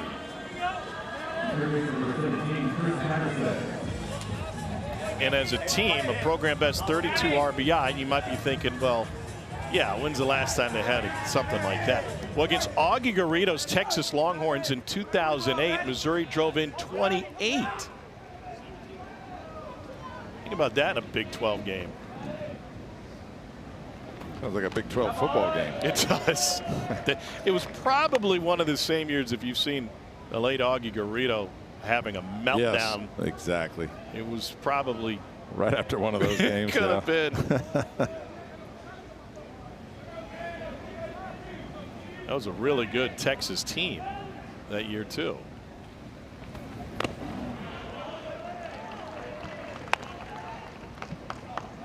One and one now to Patterson. I had to do a deep dive on that yesterday because I was fascinated by how Missouri could have scored so many runs against a good Texas team. It was a 31-12 win for Mizzou over Texas. Texas was ranked 12th in the country. Popped up to right field. And that will do it. But Missouri sends 8 to the plate, and Caden Peer does this. 4 reach base in a row in front of Caden Peer. The other way, a grand slam with the Austin Butler lookalike. How about that?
Peer, second grand slam this season for Mizzou, second in their SEC tournament history, and just a second home run of the year for Caden Peer. He had a big year last year. 47 games, hit 300 with 5. Can really run it down in center field. I mean, this kid can play. Play for the Rebels in the left fielder, number 25, Daniel Patella.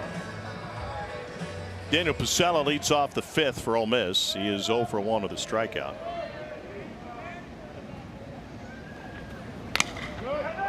And swings at the first. Seals. 1 down.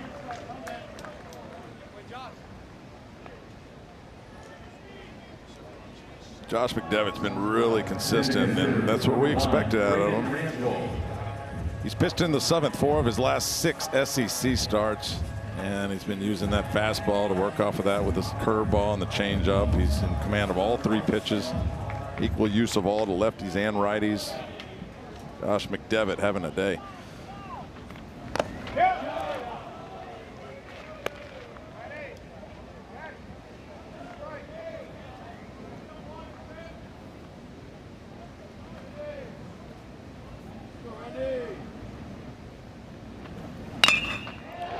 Soft line drive for Randall. Finds grass in right. And the 9-hole hitter's got a knock. That'll take us back to Dom Decker.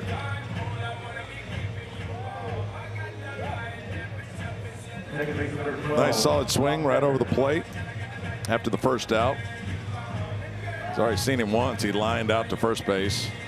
Now Randall gets a hold of it. Gets a runner for the Rebs, down by 5.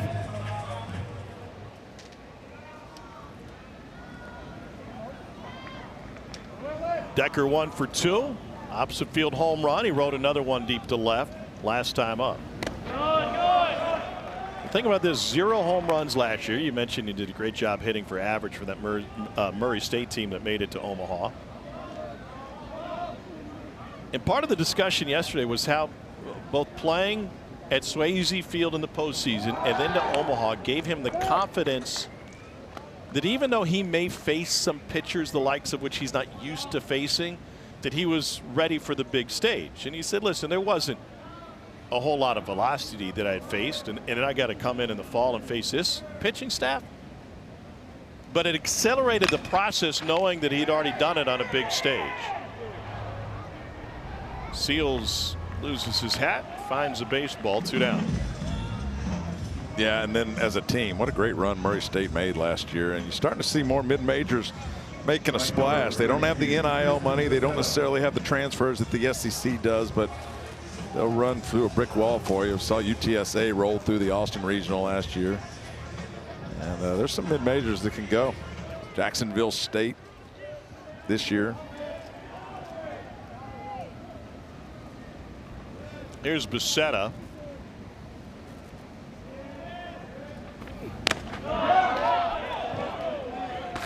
And McDevitt misses with a fastball up, 1-0.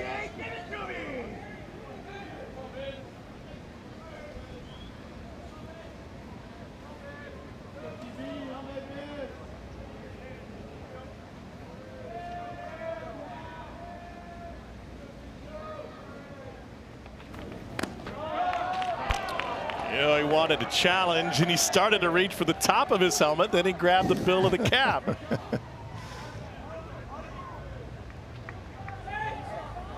It's tough as a pitcher and a hitter. I mean, the catcher should be the one to do it because the pitcher and the hitter are too emotional.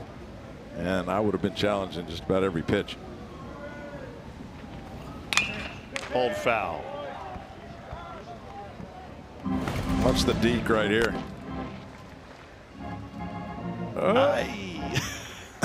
And he laughed. You saw it.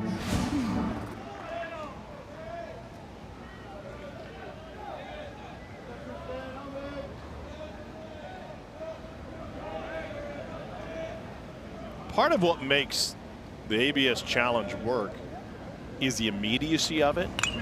Not just the timing of it, that it happens quickly, but the fact that you can't wait and get a signal from the dugout based on what they've seen on an iPad or what you may see from a different angle. It's only you, whether that you is the catcher, the pitcher, or the batter. Yeah, and they said, you know, each challenge takes anywhere from 10 to 15 seconds. So, you know, in 4 challenges, you only lose a minute. How about that math? That was really good. Thank you. But it's not delaying the game that much.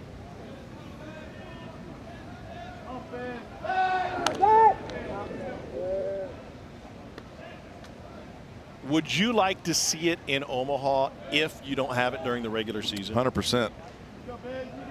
Like I said, I mean, you know, I don't know how it makes the umpires feel. I'm sure they're okay with it.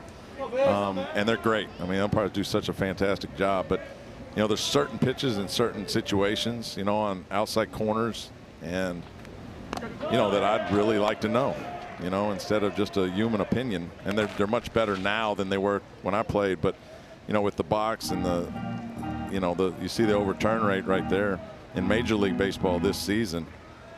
And the ABS system has added an inch on both sides. So the plate's 17 inches wide. They've added an inch on both. So 19 inches the pitcher has to work with. So you get that buffer zones. This one shot into the gap in left center field. Headed to third is Randall. They're going to wave him home. It was finally picked up on the track. It's an RBI double for Tristan Becerra.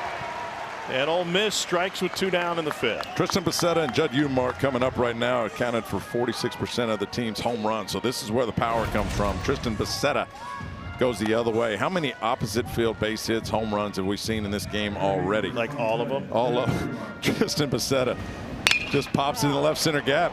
Hit it where it's pitched. And look at Randall moving around the bases. A little flop in the outfield, and he's all the way home. And Reb's out a run. They needed to answer. After a 5-run top for Missouri, Ole Miss comes right back and answers. So here's Judd Umark Back-to-back boppers for Ole Miss, and Udemark down the line off the leather of Patterson. Becerra will stop at third. Base hit for Udemark, his first hit of the game. Ole Miss has runners at the corners with 2 down. Well, Chris Patterson saved a run just by keeping it near him. He has not made an error at third base all year. And that takes enough of a hop to get up over his glove, but he got a piece of it, and that keeps Becerra at third base.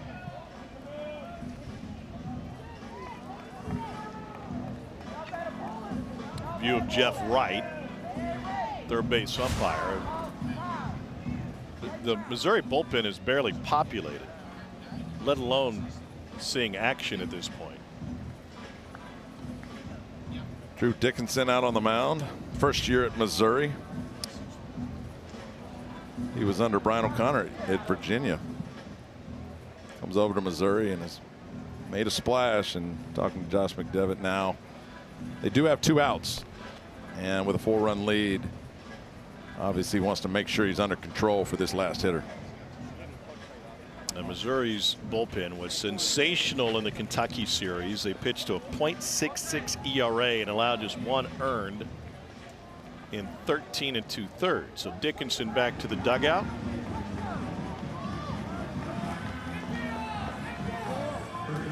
And McDevitt trying to navigate the heart of this order, get off the field in the 5th, and dealing with Will Furniss, who is 0 for 2 in this game, but hitting .426 with runners in scoring position.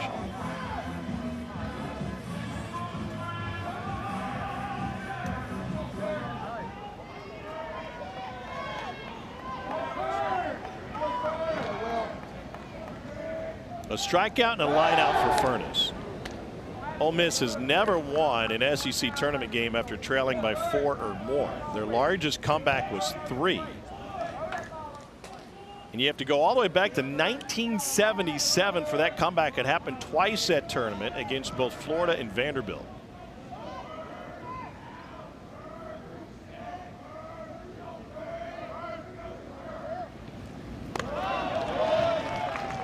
Judd Udemark, first base, does have 10 bags. That's second on the team, but I don't think this is a situation where you want to get blown up at second base. Will Furniss would have to lead off the next inning, so you don't want to leave your home run guy at home. So I don't think he'll be stealing.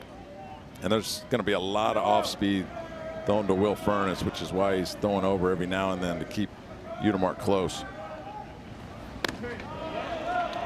And catcher's going to challenge on a 94-mile-an-hour fastball.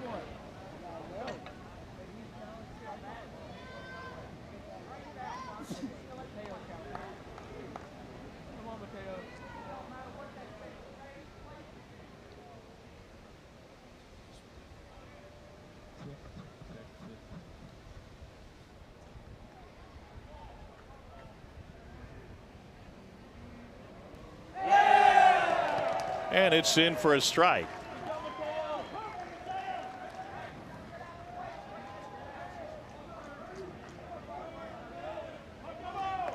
Caught the edge. Good challenge by Cerna. Missouri remains undefeated.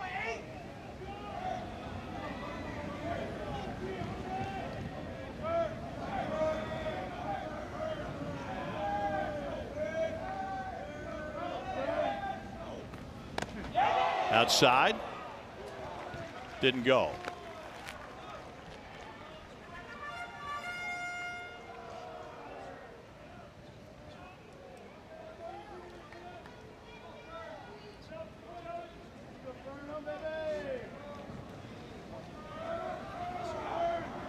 Runners on the corners, 2 down, and fastball inside, 3-1.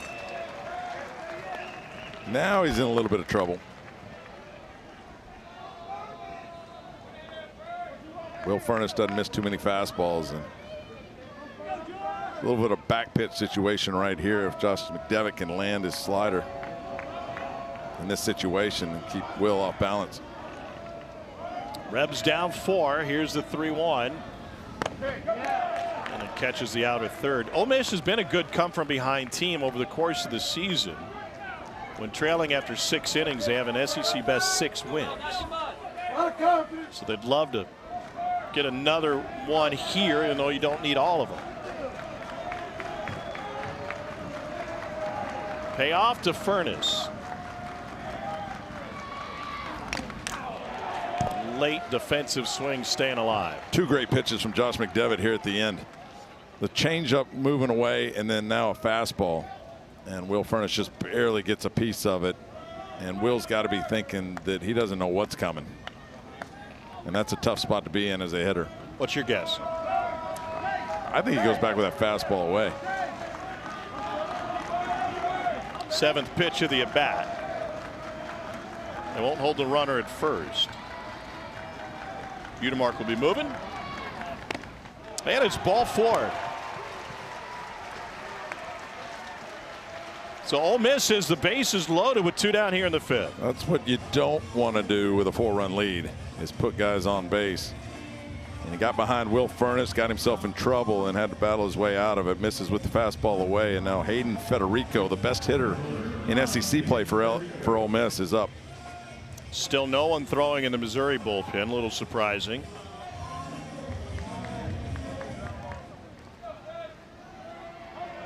Three home runs and 24 driven in for Federico this year.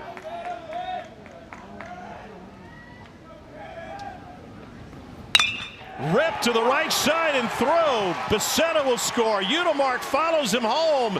It's a 2-run single from Hayden Federico. And Ole Miss has answered with a massive 5th of its own.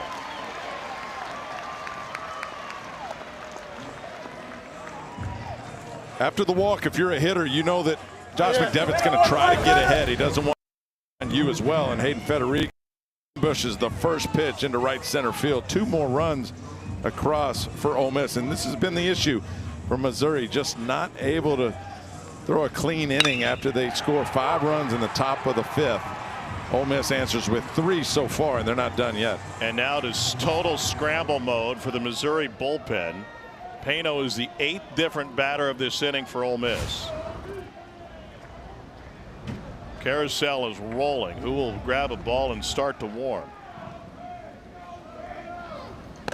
First pitch to Pano is up, and another challenge from Cerna, doing his best to try to help his pitcher out.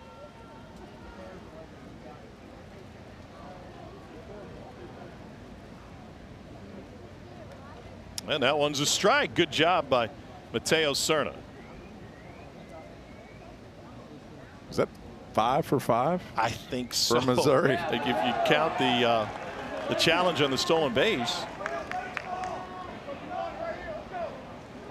Mateo Cerna bringing true value behind the plate. Remember, you get 3 challenges over the course of 9 innings. You retain them if you're right. All 3 runs with 2 outs is framed for Ole Miss. Nothing in 2. Back to the fastball.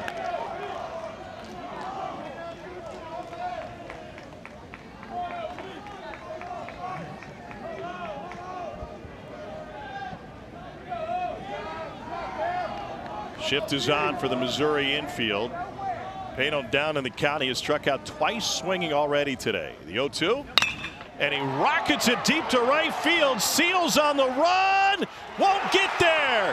It hops over the fence for an automatic double. And Owen Pano with a 2-strike stroke that ends up in extra bases to score another run. Bad break for Ole Miss. On a ground rule double, the runner at first has to go back to third base. He easily would have scored. I don't like that rule, but it is a rule. And ground rule double. Federico back to third, and Pano, after striking out twice, gets a hold of an 0-2 center cut fastball, and Rebs climb within 1. And now finally somebody has picked up a ball in the Missouri bullpen and started to get loose. Seals was that close to ending the inning. Instead, a run scoring double for Pano. Juan Villarreal is getting loose from Mizzou.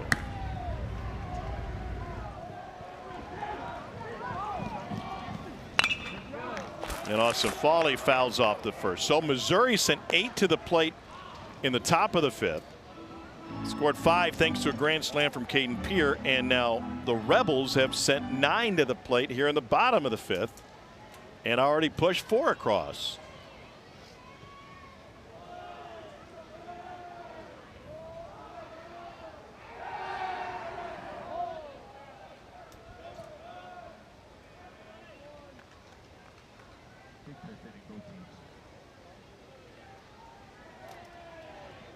Look at Missouri, 5 runs on 2 hits. A little more earned on the Ole Miss side.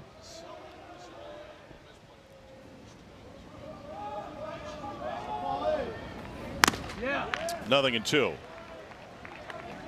Foley went opposite field for a home run, his 13th of the season back in the 2nd.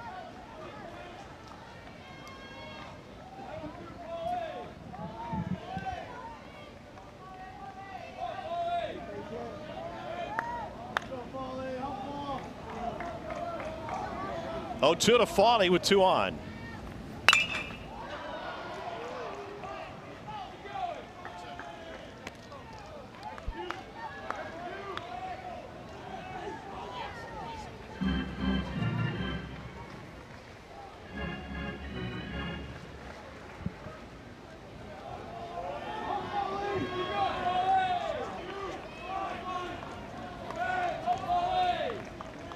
Home run and a strikeout for Foley today.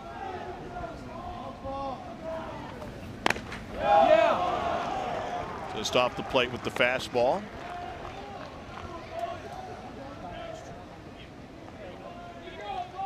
You mentioned Austin Foley going the other way with the home run. They're still working him on the outside part of the plate. I would think a fastball middle end would work, but you got to get it in there.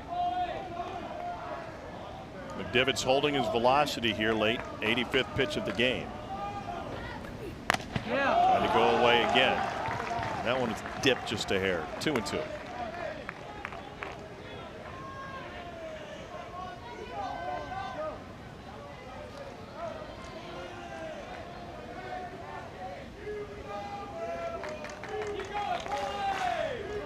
Missouri led 7-2 coming into this frame.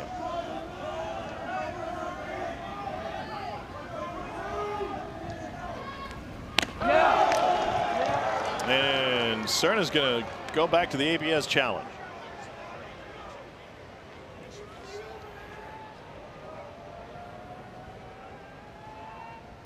And got another one. And that gets Mizzou off the field. Cerna might be the MVP of this game. They've won 5 challenges on the ABS system, 5 in a row. And this ball looked high out of the hand of Josh McDevitt, but lands in the zone. What a great challenge. And gets Missouri off the field. They do give up 4 runs, but they're still ahead by 1.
Reacting to the wins on the ABS challenges so far today. They have found momentum thanks to replay. They got more excited about that than they did the Caden Pierre Grand Slam. And they've been perfect today on the challenge system. First game, first day, that challenge system's in use, and Missouri are experts already.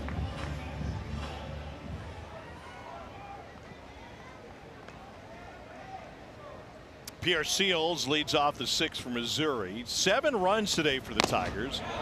Second most for Mizzou in their brief SEC tournament history. They scored 12 in one of their 2 wins. That came in 17 against A&M.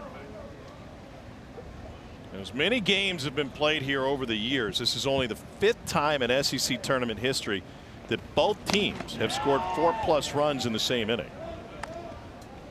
That 5th was loaded. Seals 1 for 2 today.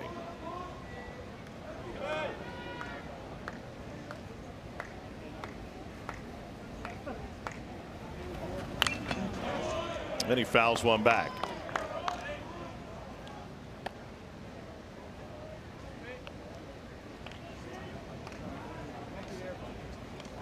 Landon Waters has done a nice job of picking up the pieces after J.P. Robertson had walked 3. He did give up the grand slam, the first hitter he faced, Caden Pierre, but since then been pretty accurate with the fastball, dropping that slider in there for strikes, getting ahead of hitters.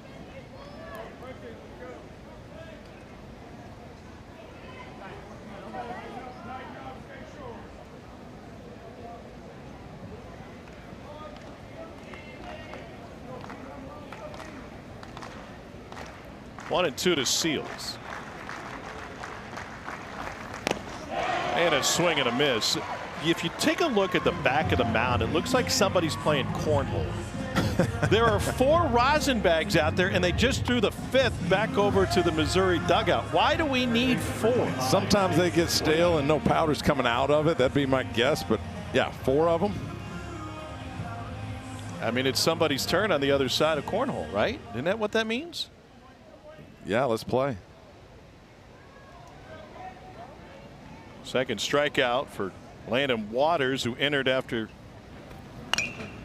the bases were loaded and gave up the grand slam to Pierre. Now back to the top of the order, and Jace Woida.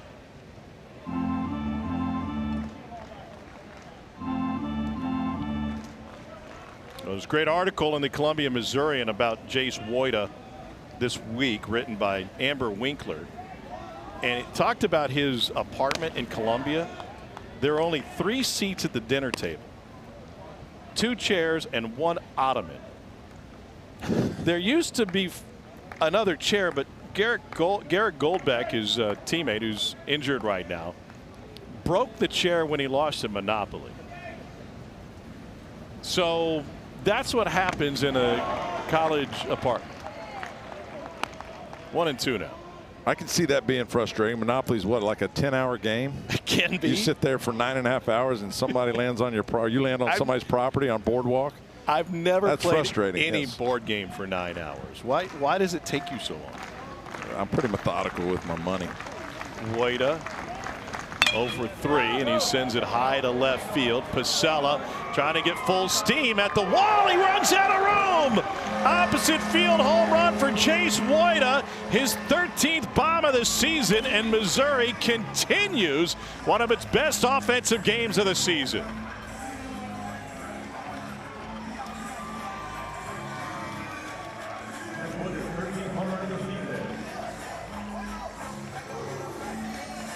Yet another answer after a half inning by the other team, a big half inning, and just a slider away. Woita goes down in the opposite direction. How many is that? 4 home runs the other way.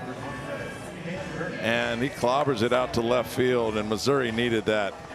After a 4-run bottom of the 5th for Ole Miss, and you start to feel kind of down on yourself, and then a strikeout by the 9-0 Seals. Jace Woita at a leadoff spot gives them some life.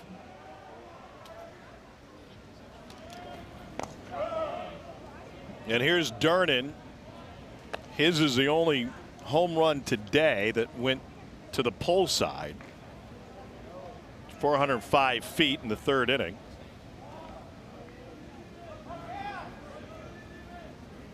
He's sitting 100 points higher against righties and lefties this year, and Durnin watches that one miss upstairs. Former Shocker from Wichita State. In-state product, grew up just south of Missouri, a couple hours. Lynn Creek, Missouri in the Ozarks. By the way, it's the 2nd Lynn Creek.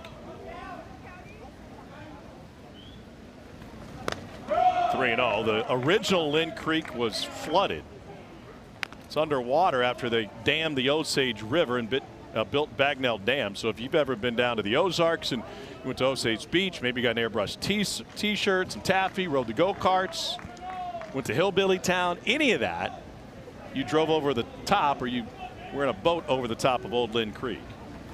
I wouldn't have known that. Thanks. To Durnan, you've spent some time in the Show Me State. You spent a lot of time on I-70 going east to St. Louis, west to Kansas City, sometimes on the same trip. A lot of time on accident, yeah. I've watched Ozark. Haven't been to the Ozarks too much. I think you'd fit in perfectly. Party Cove. There you go. Mike Bianco has seen enough. Couple of home runs allowed by Landon Waters, and he'll bullpen with one sitting in a high-scoring affair to get this SEC tournament started. Missouri 1 run off of its SEC season high.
After the 3rd inning on 3 home runs. In the 5th, Mizzou played at 5. Ole Miss answered with 4, and Missouri with a 3 home run game already. Just the 5th SEC tournament with 4+ by both. Landon Koenig making his 17th appearance. Big kid, 6'6", 245, 97-98 on the fastball. 265 against left-handed hitters, 386 right-handers, 120 points better against the next 2 hitters he's going to face, both left-handers. It's because he's got a nasty little changeup. 30 strikeouts in only the 20 innings. Very accurate, only 7 walks. So we go Landon to Landon. Last time you saw back-to-back Landons. Little House on the Prairie. Michael Landon. That's it. When Little House on the Prairie went into Empire Strikes Back, and it went from Michael Landon to Landon Calrissian. That's it. We have back-to-back Landons. That's so good. Landon to Blaze. Blaze Ward 0 for 2 with a walk. Landon Waters 1 inning, 2 hits, 2 runs. And Ward pops it up to shallow left. Pasella 2 down. Well, a lot like when you pinch hit, they tell you to be aggressive, come in there, and that's the same out of the pen. And then Koenig comes in there firing strikes. First pitch, gets 1 out, gets the 2nd out of the inning. And that's what Ole Miss needs right now, down by 2. A little accuracy, and Koenig has it. Well, Mateo Cerna has shown his value in this game with not just 2 hits, but a number of successful ABS challenges.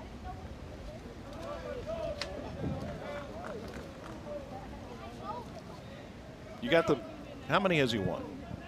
You were supposed to keep track of that. Did you not? How many has who won? Cerna. Runner goes and it's fouled off. Oh, it's 5. He's 5 for 5. So 5 for 5, and then the challenge is second base. So I think they've won 6 in a row as a team. Gosh, you're going to run out of fingers. You are all over. Did you ever feel that you had an umpire? You retain the challenges if you win them, so it's still 3 for Mizzou. Ole Miss has lost 1 challenge. Did you ever? It ever got personal, and did that umpire expanded the zone because of either something you did or history, whatever it might have been, or could have worked in your favor? You could have done the same thing to the pitcher. You always knew the umpires in their zones, right? So John Hirschbeck is who I think about when you say that, and he always called about it. It felt like a foot off the plate, but it was definitely going to be on the outside corner. And these guys were good enough to hit that spot, and so when you got called on that pitch, you knew it was a ball. But there was no you know, checks and balances on that deal. True, but to my point, that wasn't personal. That was just his zone, right? Oh. It wasn't like he got frustrated with you and said, "All right, Walker, I'm going to ring you up." Oh, you're asking if they were mad at me about it? I don't think I make anybody mad, so I don't Never think that's the life. case. Never. I don't have any enemies that I know of. But no, it never. To me, the umpires were always professional. Like I don't. Right. I take that back. The old umpires before the strike, and they gave their resignations. You know, Ken Kaiser, those type of guys. I was told in Texas, say don't say anything to Ken Kaiser because he's going to call a ridiculous ball a strike just to see how you react. And if you react, you'll never live it down for the rest of your career. And yeah. You know, the umpires in the big leagues are You're like a rookie that Supreme year? Court. I was a rookie. Yeah. And they're like the Supreme Court. They're never going anywhere. So I knew that. And I go up there, and Ken Hill, pitcher for Texas, threw 4 fastballs right on the outside corner, and Ken Kaiser called them all balls. And I walked, and I'm like, well, that's not true what they said. And so I didn't have to say anything. But that was definitely true, to your point, with the old umpires. Yeah. Yeah, they would challenge you for sure. And we're talking big league umpires, not at the college ranks. So you've never made anybody mad, huh? No, I'm sure I have. You think you're perfect? You think you're perfect? Yeah. Oh, my goodness. I can't imagine anyone being mad at you. Mateo Serna at the plate for Missouri, and he fouls one back. So Serna's gaining new respect from his pitchers by helping him out. Yeah, and at this point, it's obvious that Kerrick Jackson has told the team that Mateo Serna is really the only guy, you know, defensively between the pitcher and him. Yeah. Because you have to be involved in the play to actually call the challenge. That Serna is the only one that can do that. And he gets rung up to close the 6th, but not before Jace Woida says, I may only have 2 chairs and an ottoman, but now I've got 13 home runs. And he put a blast into this one. Missouri needed this in the worst way, the bottom of the 5th win. Jace Woita the opposite direction. Mizzou up by 2.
The real fun just getting started. Run straight for the breakaway. The celebration is on.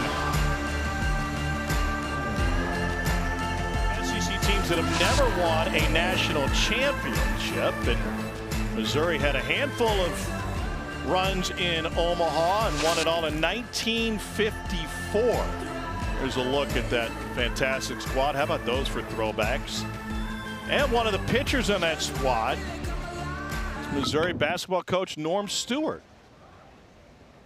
Tigers were also World Series runner-up in 52, 58, and 64. They've been to Omaha 6 times. And there's Norm, Missouri basketball coach from 67 to 99.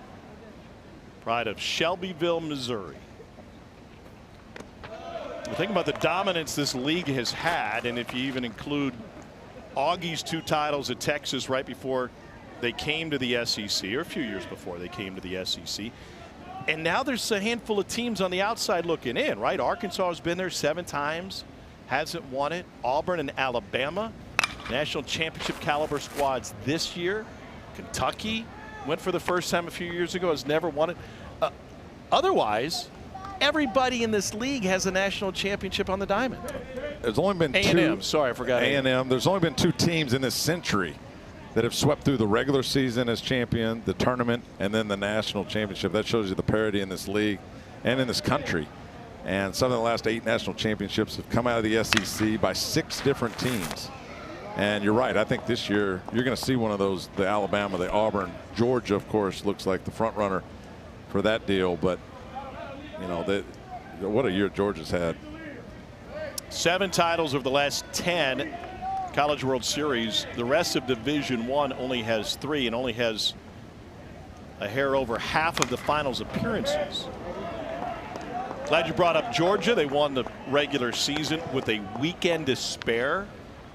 And I feel like they're the most, probably the least talked about regular season champs in years. And ran into Auburn last weekend with nothing to prove and beat them 2 out of 3. And Auburn's legit this year. So it just shows a lot about, you know, Wes Johnson in his 3rd year and what he's done. They've won at least 43 games in all 3 years now that Wes Johnson has been there. And what an impact he's made on that program. Not only won 2 out of 3 to Auburn, but I was most impressed with the Game 1 victory. That was a 2-1 win on a pair of solo home runs. And the pitching was just fantastic between Joey Volchko and Matt Scott. Well, I think then that's what separates Georgia from their teams in the past. They've been a top 8 national seed 4 out of the last 8 years and have only got out of the regional once. And so the difference this year, I think, is Joey Volchko at the top. Dylan Vignew and Matt Scott, the 2 transfers from Stanford, and of course Caden Aoki.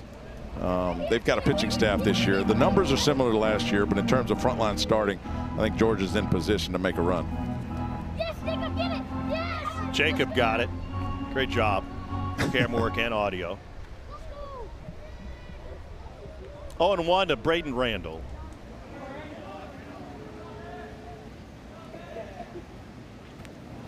And Randall yanks it foul. By the way, one kid was saying, yes, Jacob, get it. And I wonder if that's like a NASCAR race where you draft off your teammate and it's like 2-on-1 out there, or are they all buddies? Because somebody's going to get it. Two out of 3 have one. Can you draft off a kid that's 3 feet tall? Yeah, how do I get in there? Winner, this one gets Mississippi State to start action tomorrow. Breaking ball, didn't commit. 1-2 now to Randall. Yeah, Mississippi State gets Ryan McPherson back. Although he hadn't pitched great in his last 2, he's building back up. And Mississippi State's another one of those teams that, man, I mean, you could point to 6 or 7 in the league that you could legitimately see winning the national championship. Hey, we got another challenge from Mateo Serna. Putting his streak on the line. Still got 3 to spare. Everybody on the field watching the scoreboards, and Serna got another one right. That's incredible. What a job that Mateo Serna has done behind the plate. Low in the zone. Serna lifts it up and then challenges it and gets it overturned. So you got him 6 for 6, right? That's what I've got. There's Dom Decker, solo home run in the first for Decker. Serna's going back to it. He's feeling himself. He's on a heater now. This is a heat check for Mateo Serna with ABS challenge. And he misses for the first time. Well, nobody's perfect. We can't all be Todd Walker. Missed by 0.8 of an inch. How about I think Jason Bradley's feeling behind home plate with Mateo Cerna constantly challenging and getting them all right. And Jason Bradley got that one right. Well done. Top spin, fly ball right center field. Peel lays out, knocks it forward, but can't get the glove underneath it. Decker's got another extra base hit. 2-out double for Dom Decker.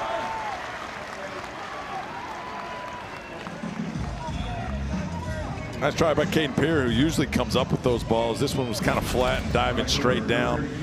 And with 2 outs, you're more likely to make a dive, even if you can't make the play. With less than 2 outs, you don't want to give him extra bases, but Caden Pierre does all he can do and just barely misses it. Does keep it in front of him and limits the damage. That'll be it for Josh McDevitt today. 98 pitches for McDevitt. Came start after he went 3 in the series against Texas. And McDevitt leaves in line for the win with Missouri up 8-6. And the Tigers go to the bullpen for the first time. Nick Mingione and his son in the building as Kentucky looks for a must win against Vandy in game 2. Back in a moment.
Despite some struggles in the 5th inning, and he struck out a pair in the 6th, but that fastball was working all afternoon. Yeah, all really good. Yeah. Gave up the leadoff home run to Dom Decker, then settled down. Home run to Austin Foley. Outside of that, 4 innings, pretty much shut down baseball until the 5th happened. And Josh McDevitt gave it all he could do today. 8 strikeouts on the day, right up under 100 pitches.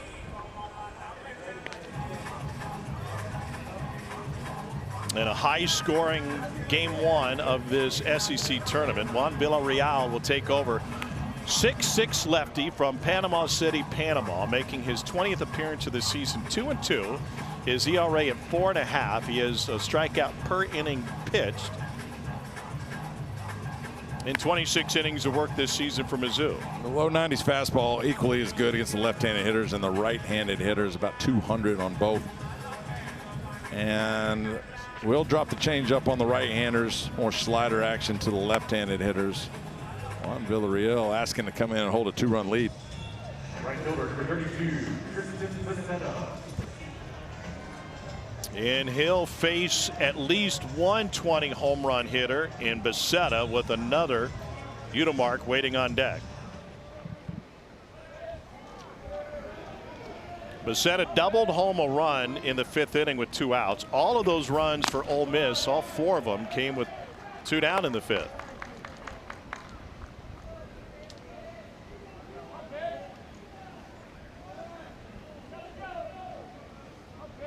Last time out for Villarreal, he threw 30 pitches in an inning and 2/3 and allowed 4 earned 3 days ago at Texas.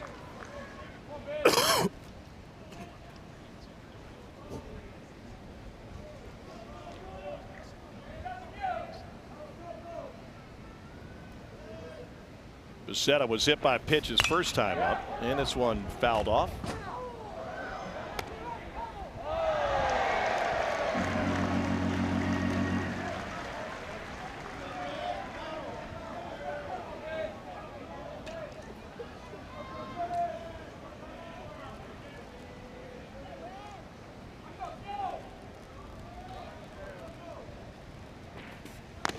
Swing and a miss to take care of Becerra and get Missouri out of the 6th.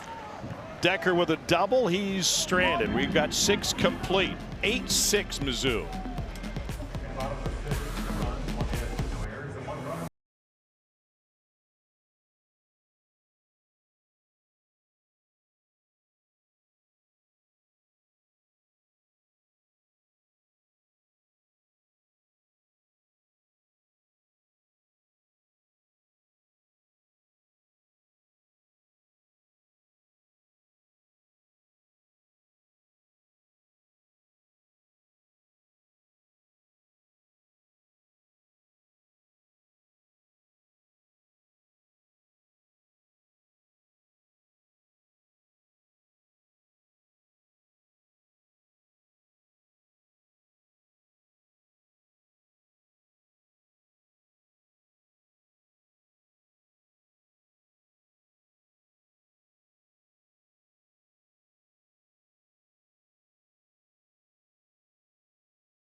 Led in 5 of its last 6 SEC tournament games, but has lost all of them. So the Tigers trying to reverse that trend with an 8-6 lead as we go to the 7th inning.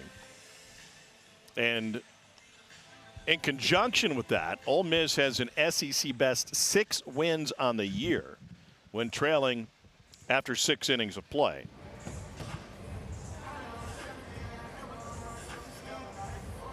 Donovan Jordan will lead off for Mizzou. Did you see Mizzou's Como unis earlier this season? No, I think I missed that. First pitch pulled into left field. And a base hit for Donovan Jordan. Donovan Jordan didn't miss that pitch. Just a first pitch from Landon Koenig, and he turns on it. Missouri's banged out 8 hits today. And right off the end of the bat into left field for Donovan Jordan, leadoff base hit. Yeah, they had Carl Edwards throw out the first pitch. He was known for driving the number 99 Ford, and now the number 88 Jordan gets aboard.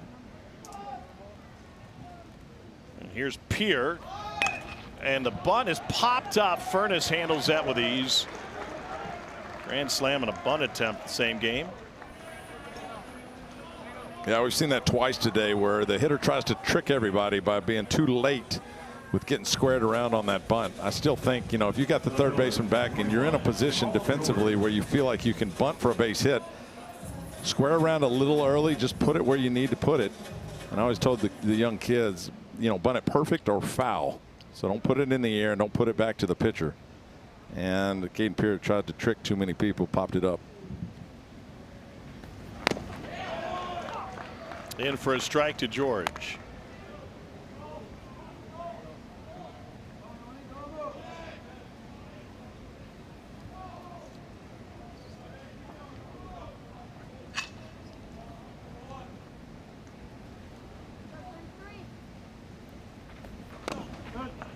Missed with 97. 1 ball, 1 strike.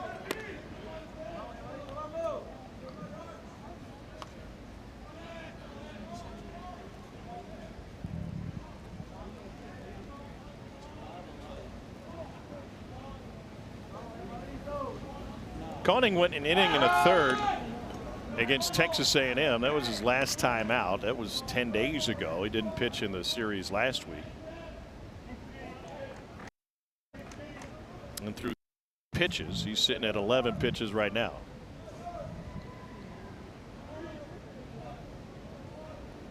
Relieved Landon Waters as George fouls one off.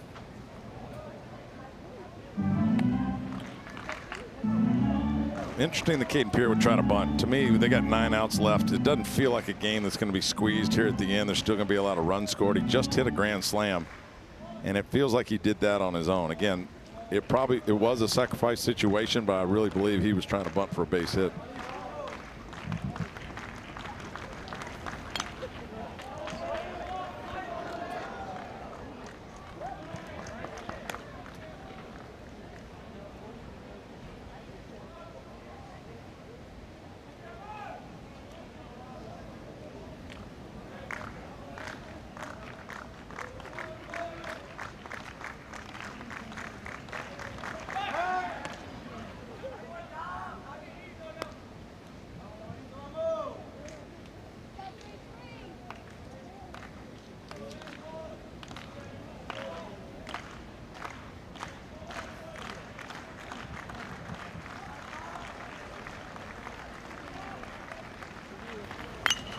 Fought off and fouled off.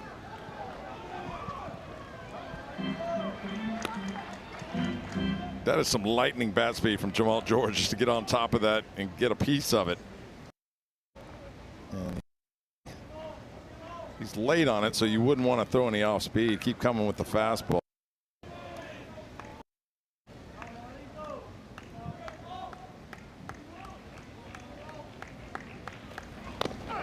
And so it goes to the breaking ball for strike 3 looking on George. But to Jamal George, that probably looked like that same elevated fastball, and he convinced himself after swinging at a few balls above the zone that I'm not going to swing at it. When you tell yourself as a hitter to be a little more selective, that's when you get froze up. And Layden Koenig just dropped the slider in there for strike 3.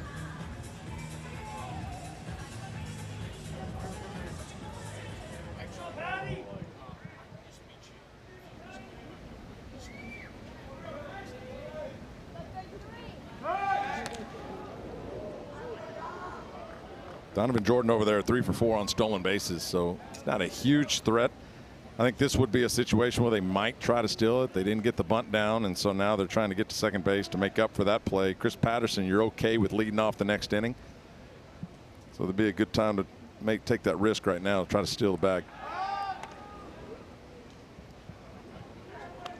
Foley's caught 10 of 48 on the year.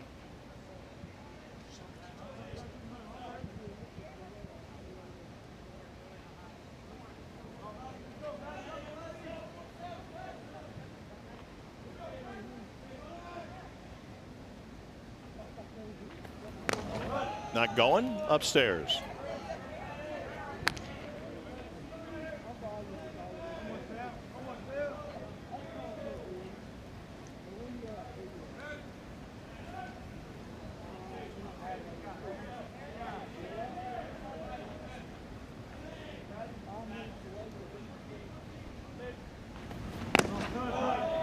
Did he come a little bit more over the top that time than he had been? Yeah, big tilt on that one, straight down. And now he's in a position where he has to throw the fastball in there. And it is the 8th spot, Chris Patterson, but this is a position that hitters love.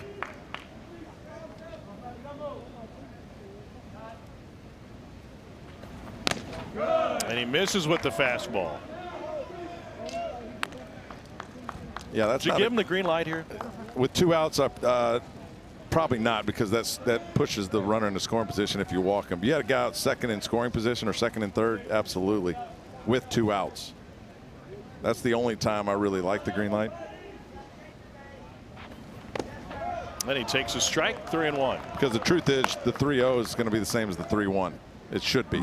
Okay. And so right here, the 3-1 should also be a fastball. Now you've seen 4 pitches, and you've got it timed up.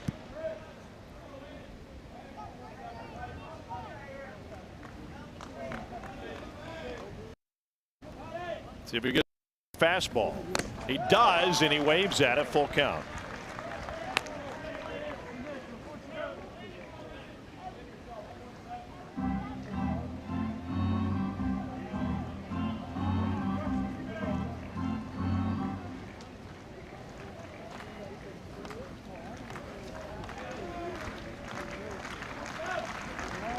They'll let him walk to second, and the pitch is fouled off to right field.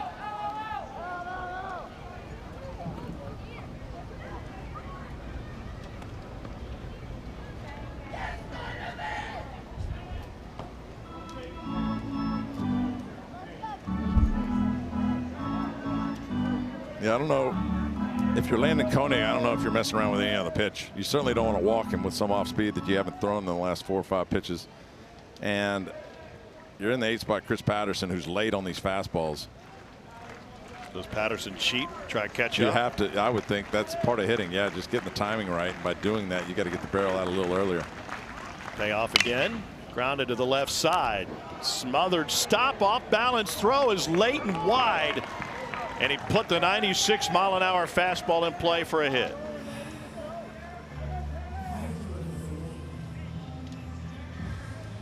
Well, Koenig puts it low enough that it gives Patterson split second longer to be able to react, and he throws it low and in. Able to put it in play. Pano not able to get the handle on it. And now they do have the runner in scoring position with 2 outs. The 9 spot, Pierre Seals, base hit back in the 3rd, but struck out his last time up.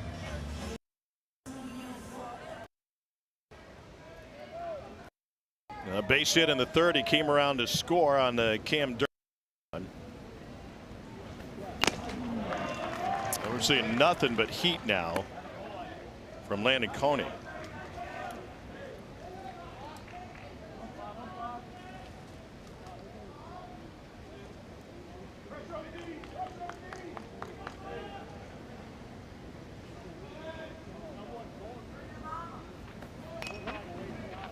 Nothing in 2. You like that idea? I don't like it because when I tried that one time, Skip Burtman pulled me in the back room, and that's about as big of a how would I say this? Tongue lashing? Tongue lashing as I've ever gotten. 2 outs, you got a runner in scoring position. They want you to drive that run in. And I don't know if you'd call it selfish, but that's just like trying to bunt for a base hit when the infield's back. And you know if you just put it down, you will get the base hit, but it doesn't do any damage. 98 just off the plate. By the way, with the buffer zone, that might be a pitch east and west that's worth challenging this week, especially with the width of the baseball. Talking with some coaches at practices yesterday, they said I think that's one that not going to look like it's be. And he offered a breaking ball, and the strikeout ends the opportunity for Missouri as the Tigers strand 2. Time to stretch. 8-6 Missouri.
In a 2-2 ball game, Missouri sent 8 hitters to the plate in the top of the 5th and capped off with Caden Pierre. Goes the opposite direction for a grand slam. Ole Miss would answer in the bottom of the inning at a double by Tristan Becerra into the gap. And 4 runs later, Ole Miss is back in this baseball game. 8 runs and 9 hits for Missouri. 6 runs, 8 hits for Ole Miss. Big 5th inning, 9 runs total between the 2 teams. And in an 8-6 ball game right now. Tournament high in an inning for Missouri with the 5-run 5th, looking for their first win in Hoover since 2017. And here's Judd Utermark. Fielder's choice, a walk and a single for Utermark, who's tied for third in the league with 20 home runs.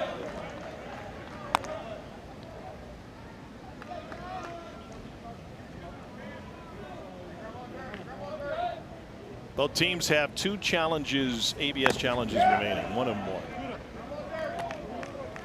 Shift is on. They've got Blaze Ward over on the left side of the infield.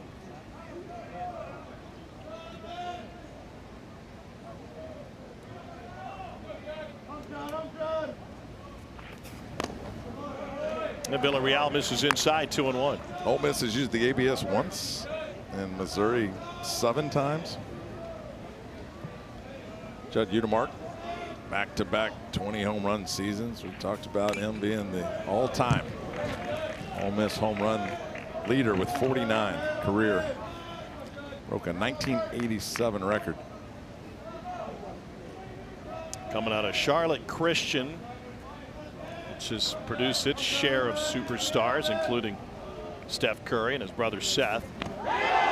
Sword and didn't go. Cerna started it around the infield, and the first base umpire Kevin Sweeney says he didn't commit to it. That was close.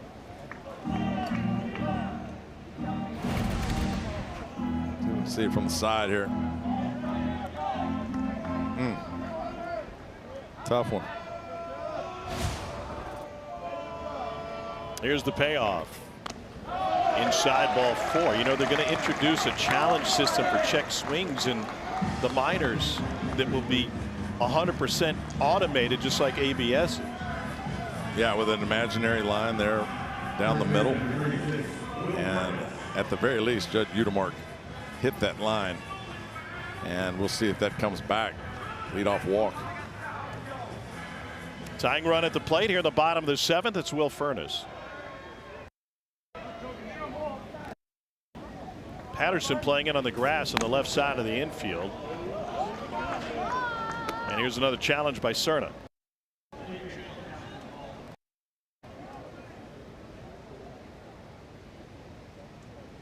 He has nailed 6 out of 7. The Missouri catcher has been the ABS MVP, making 7 out of 8. That's amazing. Without any real history on being that stuff. And Mateo Cerna has been on point.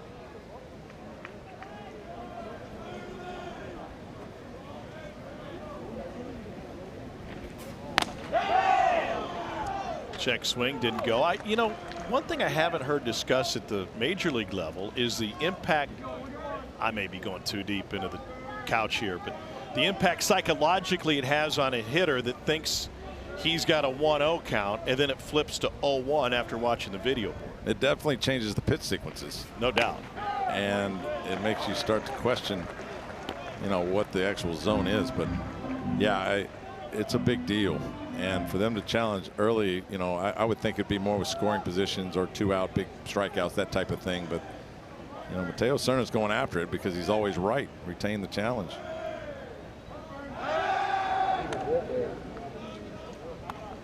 Utermark 11 for 12 now on the bases this year. Furness's average dips 110 points against lefties versus righties. Ahead in the count, 2-1.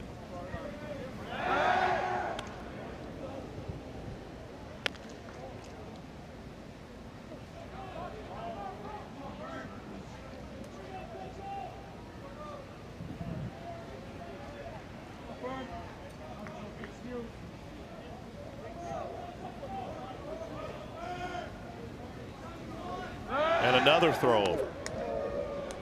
Yeah, Judd Utermark can run. 11 and 12 stolen bases. Already has 1 in this game. That's second on the team to Dom Decker, the leadoff hitter. And they got to pay attention to him for sure with no outs. I always thought for the pitcher it's setting up the slider too. You throw off enough times, you get the runner a little closer to the plate. Furness lifts it to right field and deep. Seals on the run at the track pier, and he makes the catch. Utermark will return to first. 1 down. We've seen the immediate impact the first day of ABS in play in college baseball, and Mateo Cerna is a wizard behind the plate. Bottom of the zone, top of the zone. Some of these pitches look high, look above the belt, but Cerna's got it dialed in. That ball was called low. That's a strike.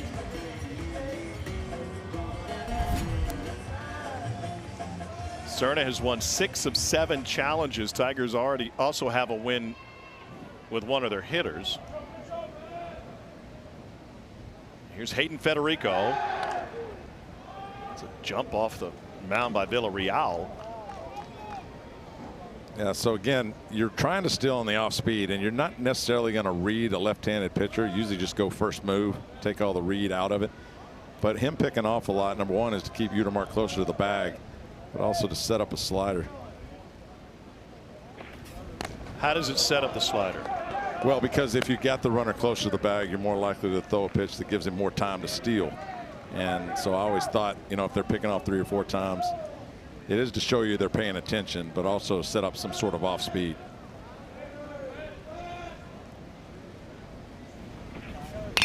And this ball's lifted deep left field. It is gone! Hayden Federico with a 2-run home run, and we are locked at 8 in the 7th.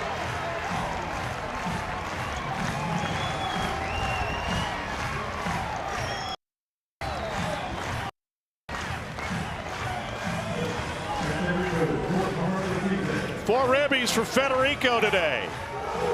Juan Villarreal paying a little too much attention to Judd Utermark at first base. Just flips the slider right down. Oh, that's a changeup right down the middle. And Hayden Federico gets the barrel out on it and rips it into left field. Ties this game up at 8.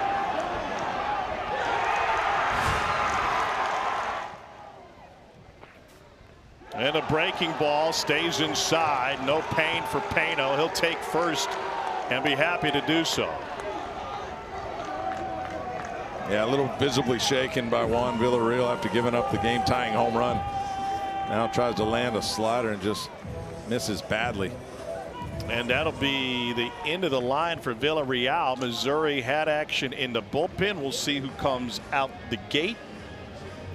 Villarreal gives him 2/3 of an inning, and despite showing promise, surrenders 2 runs in that frame with a walk and a hit batter. We'll tell you about the new Missouri reliever, Eli Skidmore, when we return. Meanwhile, Federico's feeling the power of the dark side.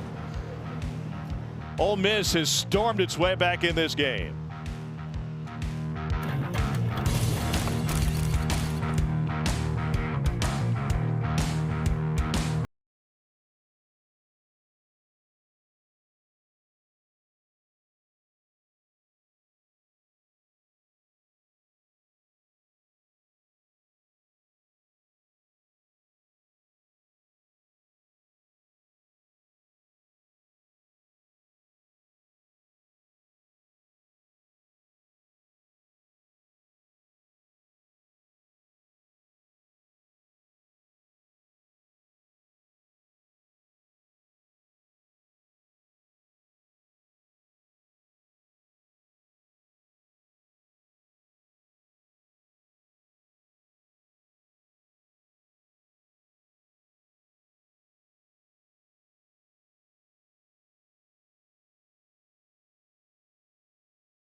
What a game, back and forth between Missouri and Ole Miss. The Tigers have lost 6 consecutive SEC tournament games. They have had the lead in 5 of their last 6 and dropped them all. So the 16 seed Missouri Tigers had a 7-2 lead going into the bottom of the 5th inning. That has gone by the wayside. Here's O'Fallon's Eli Skidmore, freshman right-hander. 2-0, 4.87 ERA. He's thrown 24 innings on the season and has struck out 28. Another young kid they're high on, Eli Skidmore, making his 20th appearance. 90 to 93 on the fastball. 120 points better against left-handed hitters than he is right-handers. Going to have to face Austin Foley here first, but then he gets 4 left-handers in a row. 241 against the right-handers. And predominantly changeups to left-handers is his off-speed, and then the slider more than the fastball to right-handed hitters. Almost 50% sliders, 46% fastballs. So he'll start with Foley, who homered in the second inning. Foley is 1 for 3. 9 home runs over the last 14 games now for Austin Foley. Former Kentucky Wildcat. His former team takes the field as soon as we finish here with game 1.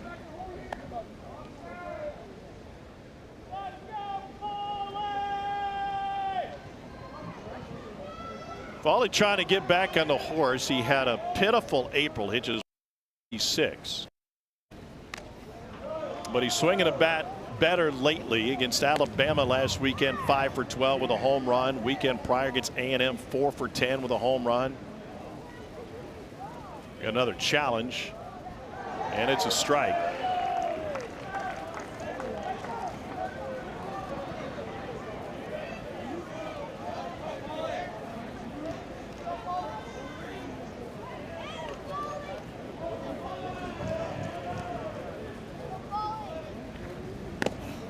You know, I don't want the umpires to look bad, and we know in the booth how hard a job in the plate, but I have noticed what big league games and reinforced here today that when it's outside of the zone, we see the distance by which it's outside, right? Could be a half an inch, could be 2 inches. We don't see how far inside it is when it is a strike. Skidmore takes care of Foley. That would probably be piling it on. Well, and what you just saw right there was as far out as it could possibly be and still be a strike. And like we mentioned, Cerna has a perfect feel for the strike zone, and he's been right. 8 out of 9 today. Austin Foley, to your question, changed a 1-0 count to an 0-1, and he goes down on 3 pitches. Here's Daniel Pacella, transfer from Illinois State. Ole Miss has rotated through a handful of left fielders over the course of the season, and against a right-handed starter, they went with the left. In fact, from the left side in this Ole Miss lineup today, including the switch-hitting Federico. And bolstered by the 2 lefties at the bottom of the lineup, and Pacella and Randall DHing today.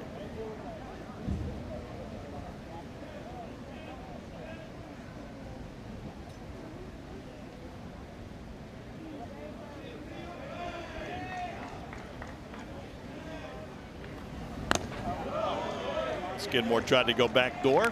2-0.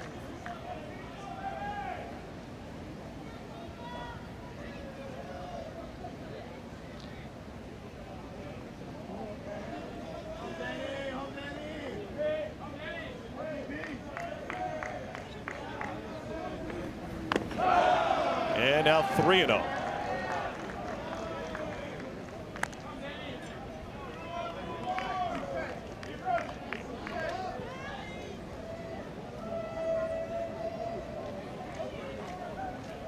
Wind had been a crosswind going right to left.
tournament on the SEC Network is presented by Regions Bank, the official bank of the SEC. Game 1 of 15 over 6 days to crown a champion. Up next, Vandy and Kentucky. Night session features Tennessee and South Carolina, and then Oklahoma and LSU. State, Florida will be the opponents for the winners of the 2 day sessions today. Here's Jace Woytup. Solo home run last time up. He is 1 for 4 in this one. Former Gamecock. Pitches inside, 1-0. Decided he was going to transfer from South Carolina. He had a long drive from Columbia, South Carolina to Lincoln, Nebraska to go home after that last season. And they decided, while driving down I-70, to get off in Como and check out Mizzou. And that ended up being his new home. They knew which direction they were going on I-70, as opposed to Todd Walker, who worked a Missouri game a few years ago and was so dialed into the movie he was watching while driving his convertible that he went the wrong direction. A convertible turbo bug. And gosh, that's a sexy car. I looked at the directions and it said jump on the interstate and head out. And so once I hit the interstate, put on Game of Thrones and Woytup sends this one into center. And headed to St. Louis, right? Or so you thought. You thought you were going to St. Louis. Headed to St. Louis, so I thought. And so an hour down the road, a 4-lane goes to a 2-lane. And I'm thinking this is looking a lot more like Iowa or Idaho. And I thought, and I looked at the thing, and you couldn't go diagonal from where I was at north to go east. And so I had to backtrack all the way around, you know, and so nightmarish. Pay attention to the road. If you would have hit Idaho, you would have been way lost. So what is it, Iowa? Iowa's north. I'm not, yeah. Yeah. You know, our friend Ben McDonald travels, and I found this out when we were in Starkville. In the back seat of his truck, he travels with a Rand McNally Atlas. It was probably published in 1982. I'm sure he'd be happy to loan that to you. Well, here's the deal. I could have paid attention to the directions, but when I left the hotel, I thought that it would just jump the interstate and go, and that's what I thought I saw. I didn't realize that once you get on the first interstate, you take the right turn to go east, and I missed that turn. And then okay. I kept going north. I had this story wrong the whole time. I thought you were headed towards Kansas City. You may have thought you were actually headed towards Iowa. You were going up Highway 63. Whatever highway that was, I hit it. Yeah. And then, you know, and then I had a chance to make my flight in St. Louis, so I'm rushing back, and a lot of bad stuff happened after that. Cam Durnan with the single with 1 down.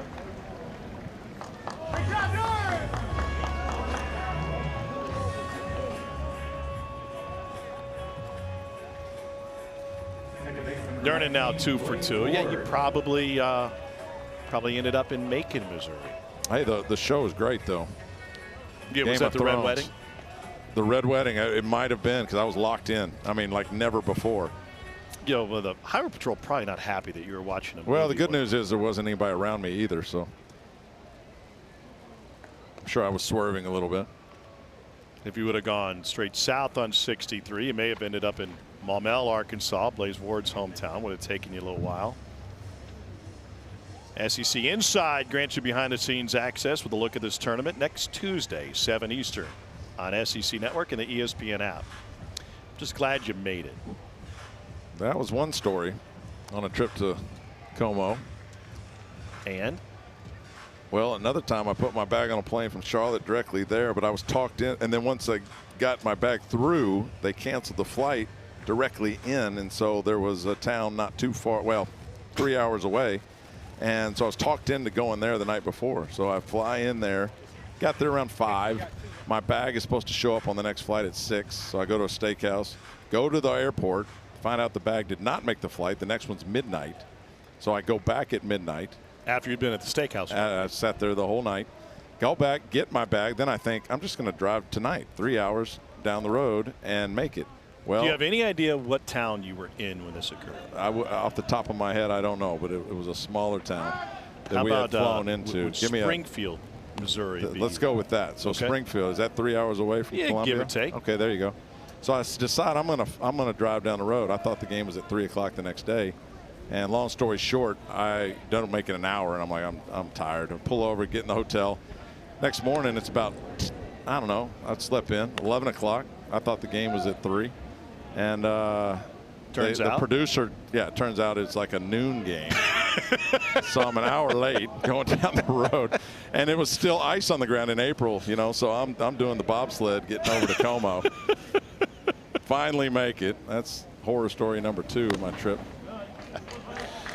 The great Bob Kessling, longtime radio voice, a Big Orange of the Volunteers, used to have a broadcasting camp, and he would start with this trivia question. There's only 2 things you need to know. You absolutely have to know to be a broadcaster. And the kids would guess stats and leaders and mascots and hometowns and all this.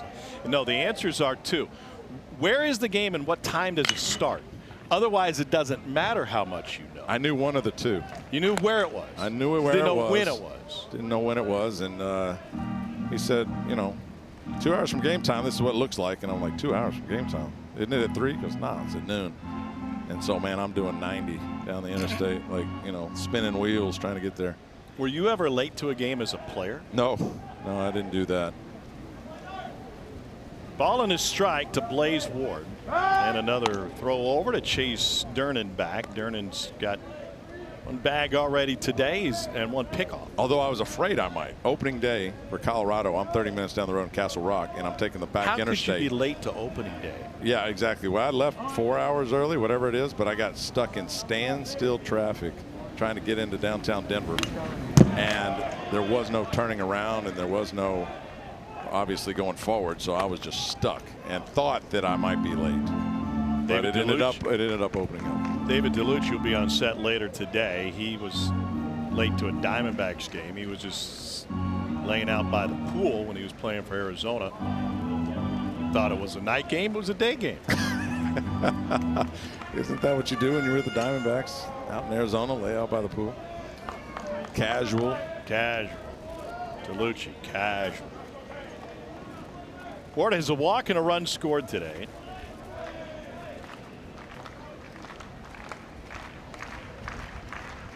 I wasn't used to working the day side. It's been a couple years since I've had to get up early here at this tournament. And believe you me, when I set a hotel alarm clock for the first time in maybe a decade, I got like 5 phone alarms set plus the timer. Yeah. There's DeLucci, like still playing shape. And he's talking about the time he was late to the game. Jared Mitchell, Dari's locked in. I had that thought as well. By the way, God bless everyone that works at hotels, but the calling down to the front desk and asking for a wake-up call just doesn't work like it used to. No, and that's I remember those days for sure. There's a ball fouled off. Ouch. How do you foul it off your belt buckle? Well, if the pitch is high enough, obviously you get way out in front. I mean, that's cheating with the front side. Hits his right hip. And that stuff, that's why you see the shin guard. I mean, there is no worse pain. Well, I'm sure there is, but in baseball, one of the worst pains is fouling that right-handed slider as a left-handed hitter off your shin. Well, that wasn't the shin. No, that wasn't. I'm just saying when you foul a ball off of your body. Anatomy and geography are not your strengths today. Although I would argue if it was a little, more to the left, right, it would have been really painful. But took the pleats right out of his pants. But the runner goes swinging a ball to the right side under the glove of Furness. Dernan on his way to third. They'll stop him there, and it misplayed by the right fielder Becerra. And now Dernan scrambles home, and Missouri claims the lead in the top of the 8th. As Tristan Becerra lost his focus and commits just his 2nd error of the season. Well, Will Furness holding the runner on was in, and that ball gets ripped into right field, and Becerra can't get the handle on it. Missouri's out hit Ole Miss by 2. 11 hits for Missouri, 2 in this inning, and they push another run across, go up by 1. Watch Becerra just overstepped it. And we got a situation at second base with Blaze Ward, who's been met by the Missouri athletic trainer. And Carrick Jackson's going to come out and check on him, along with Jose Carballo, the third base coach. What happened with Ward going into second? Dirt in the eye? Or it could be related to the ball that he fouled off of his groin. He's got a little hitch in his giddy up. Yeah, but it looks like he's kind of, his face like blinking. I don't know. You'd think they'd be able to flush that out. Yeah, I think you're right. Well, they got a pitching change, and so we'll figure out what's happening with Ward as Koenig exits.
Bullpen to its closer, Walker Hooks. 7 saves on the season for the big lefty out of Brandon, Mississippi. 3-1 with a 2.12 ERA. He can give him some length. That's not what is needed here today. But with Ole Miss trailing by 1, trying to keep it close and get Hooks some work on this Tuesday morning. Yeah, Ole Miss has 6 outs to go, and Walker Hooks comes in the game. He's their dude at the end. 3-1 on the year, 90-93 with the fastballs, sub 200 lefties and righties, 173 against for right-handers. Fastball, slider, change, and he's in command of all 3. Here's Ward. After his base hit, he is staying in the game and going back. No, he's not. He's coming out of the game. Remember, he fouled the ball off of his groin, and he turned it up to go to second. Well, I didn't see anything. I didn't see anything either. Sam Parker is the pinch runner. Or Isaiah Frost.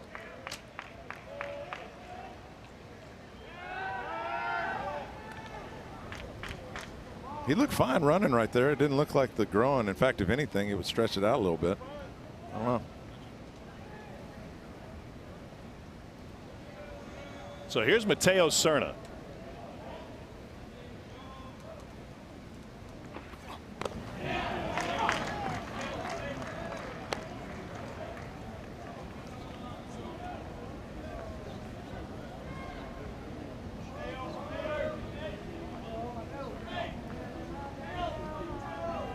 Here's Cerna, 2 for 4 with a pop-up and a strikeout.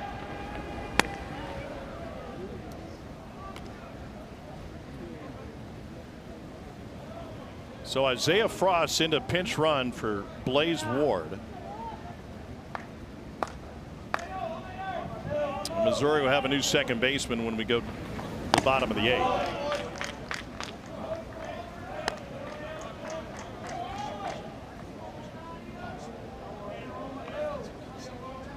Becetta's error is what allowed Durnan to score.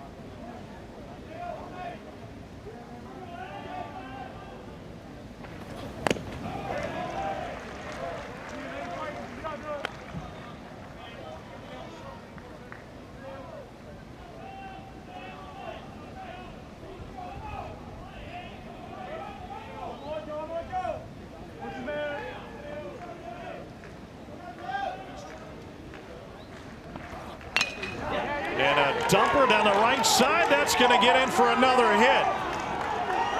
Frost will come home to score with no throw from Becetta, and Missouri tallies another here in the 8th. That's the second bloop single down the right field line for Missouri in this game. And Cerna's got both of them for a ribby. I was just going to say, Mateo Cerna did the exact same thing back in the 5th, and again here in the 8th, an RBI single And the right field line extends the lead for Missouri. And I mean, that's almost a carbon copy. Almost identical off the end of the bat. Dumps it into right field. 10 runs across from Missouri. It's pretty good offensive output for a team that's 14th in the league offensively. Yeah, Missouri came in averaging 6.2 runs per game. Dead last in the SEC in home runs. 15th in on base, 15th in slugging. 1-0 to Jordan will wait. It's the second most runs in an SEC tournament game for Missouri. They were held to 6 or fewer in their other 11 games in Hoover. So this is their 13th. And on the season high in runs versus a conference opponent. It pushed 12 across against A&M back in 17. 3 base hits in a row, and there's no way he's bunting right here. Just a show.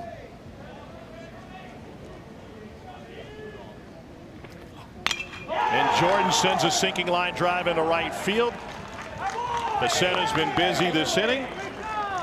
That is the second hit of the game for Donovan Jordan. And Missouri with a 13-hit performance so far today.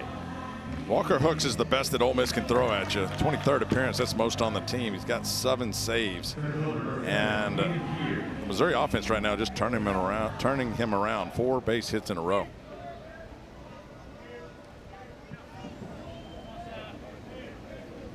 So here's Caden Pierre. Got a grand slam. He's 1 for 3. Pierre slices this one foul. This is what he did back in the 5th inning.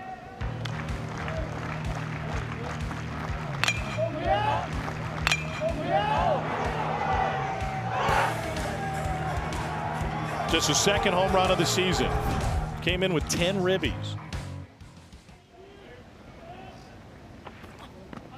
Miss low. 10 runs on 13 hits for Missouri. The 8th inning has been key for the Tigers this season. They are 22-0 when leading after 8. They are 0-28 when trailing after 8. 1-2. Yeah, it's a guess swing there by Caden Pierre. He's thinking 1-1. He's going to get the fastball. Walker Hooks not giving in, and he won't. By the way, this is the most combined runs in an SEC tournament game in a quarter century. You have to go back to Ole Miss beating Tennessee 17-6 in a run rule game in 2001. Well, the next most runs scored in a game. Kerrick Jackson going to check with Caden Pierre here with the count 1-2. Well, you see a lot of players now in college baseball, you know, hitting their fist on their chest, the 2-strike fight, and that's kind of what Kerrick Jackson is telling Caden Pierre. We can't just wave blindly at pitches. Like, stay in there. For me, it was kind of eliminating the pull side, looking up the middle the other way, which means letting the ball travel as deep as you can. And they're going to be playing him in double play depth, but to pull a little bit. So the other side of the field has more hits in it. And if you can sit back on that slider, that's where you want to drive it. What a way to open the tournament. All offense today. 1-2 to Pierre with 2 aboard.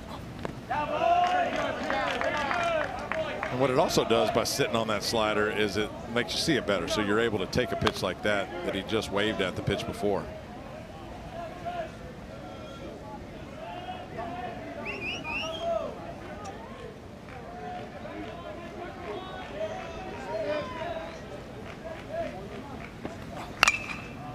This one will find the seats. Just doing the math here. We're pushing the trend for a 4-hour game. There have been 4 9-inning 4-hour games in the SEC tournament. Ole Miss has been a part of 3 of them. I'm just thinking about the LSU fans. Do you think they're going to be okay hanging out in the parking lot for another hour or 2 before they come out for the final game of the night? If there are any fans that will be, it'll be them. But wow, I just thought about that. 3 more games after this one. You only have to work one of them. For Dave and Lance, yeah, it's gonna be late. And this at bat, I mean, for Walker Hooks, I mean, he's going to continue to throw that slider. I always thought that's when you sit the off speed and react fastball. So that's a nice pitch. Change up in on the hands. And Cade Pierre not able to get the handle on it. Big strikeout for Walker Hooks.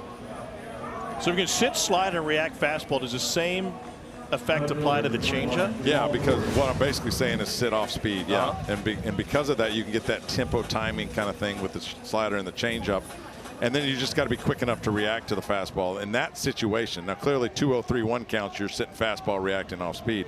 But that one's the opposite. And just a nice quality pitch by Walker Hooks, putting it in a spot where even if you're looking for the changeup, it's going to be hard to hit.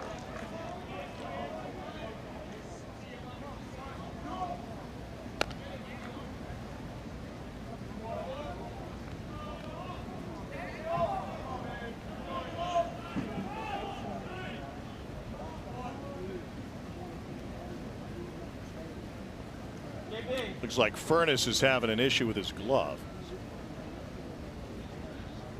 You think he just noticed that, or you think he was That's what I'm thinking, pulling on the thread? Yeah, I don't know.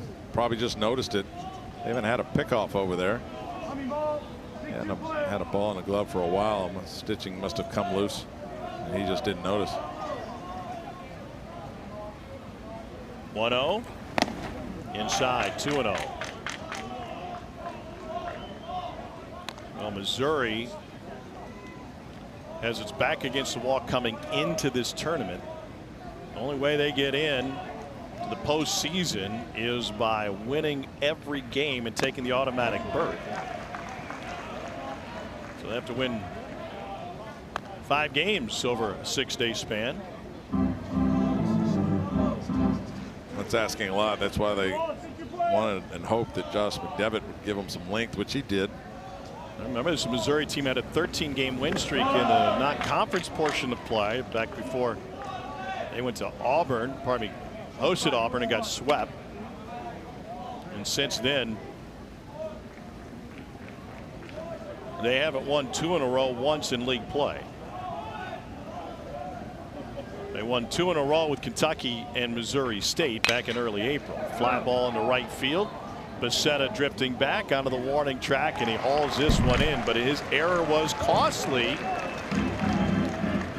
And Ole Miss trails by 2, going to the bottom of the 8th, top of the order due up.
On the field, I've got Jared Luch here. We will see you coming up after the game. We'll have some winners over to the set. Also get you set for Vandy, Kentucky. Tyler Bell on the field will talk to us. Mike Mancini as well. But wild one here to open this thing. Oh, we got a crazy one. I kind of thought Missouri had made it throw in the knockout punch with the 5 runs in the top of the 5th, and it's just been back and forth since then. So it's been beautiful. It's a good game. We don't know how this thing's going to end. Don't count the Reds out. 6 home runs already in game 1. We talk about how big this field plays. Yeah. The ball's traveling today. 6 home runs, and how many Mateo Cerna successful 6, 7. ABS challenges? Dude's in fuego right we now. may be in double digits. You talking about feeling yourself, man. I don't know what Blue thinks of it, but guys, back to you all. All right, thanks. The old guys missed the 6-7 move by Jared Mitchell, who, by the way, knows about great comebacks. He scored the game-winning run in the 9th inning comeback against Rice in Omaha back in 08 for LSU. Masonette is the new Missouri second baseman, taking over for Blaze Ward. That's not him. That's Durnan. There he is. And we swing into action with Dom Decker at the plate for Ole Miss. Top of the lineup for the Rebs. 1, 2, 3. Decker, Becerra, and Udemark. And the freshman Eli Skidmore being asked to get 6 more outs through the middle of this lineup.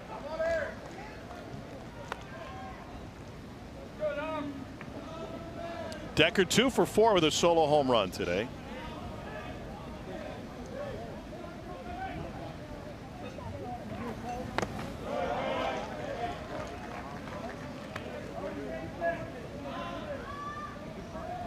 Eric Masonette at second. He's required because Blaze Ward left with an injury after fouling a ball off of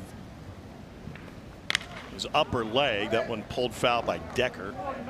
And with 2 strikes, Mizzou will put the shift on. Well, Masonette will go out to shallow right. Or not.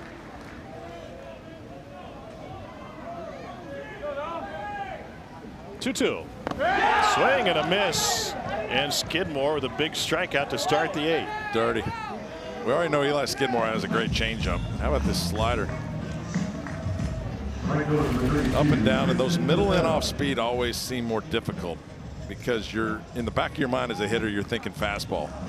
And when you see it come middle in, that's your first thought is it's going to be a fastball, and then it just drops off the table with less velocity, and it's just so hard to stay back. So Becerra trying to atone for his error in the previous inning. 1 for 3 with a double and RBI with a run scored.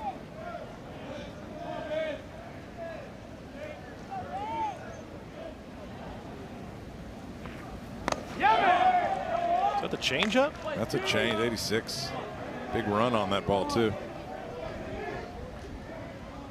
By the way, a lot of offense here today. 10-8 in Charlotte. Duke beat NC State 21-12. NC State went for 2. Pitch is low. They had 31 combined hits in that one in the ACC tournament.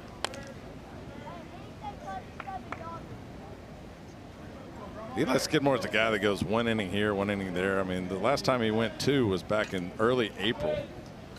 As long as 2 1/3. But again, I think he's out there to try to win this game. 1-2. Swing and a miss. Got him with a changeup. Back-to-back strikeouts for Skidmore. In Missouri, the last place team in the league who's going to put together a run, they're going to have to ask more from some guys who haven't necessarily done it. Yeah, and how about the moxie of this freshman? Jumping in there with that changeup and slider and landing both. Working off that with the fastball and has these hitters off balance, but he's got a tough ask here against Judd Udemark. Will he go right on right change? Yeah, I think he likes it because it kind of tails into the hands of Judd Udemark. You just don't want to leave it up like that. Ooh. That was flirting with danger. That ball would have ended up in downtown Birmingham had Udemark barreled it. 20 bombs, 48 driven in. That's better. 0-2. Perfect location, low and outside with the slider.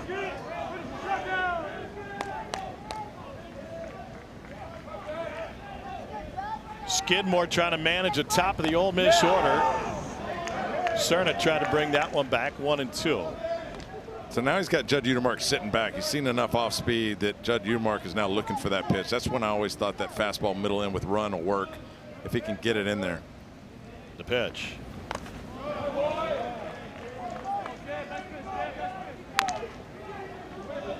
So do you try to repeat that one or go to the changeup? Again, now if you're Judd Udemark, you've seen the changeup, you've seen the slider, and that's what he's sitting on. But he didn't see it. Him up. He didn't see it. I don't know what happened there, but Judd Udemark got fooled. Maybe looking fastball, didn't see the spin, and right down the middle, Eli Skidmore strikes out the side in the bottom of the 8th. We got one more, and Missouri's in control.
Easy line score. Mizzou 2 in the 3rd, 5 in the 5th, a single in the 6th, 2 more in the 8th.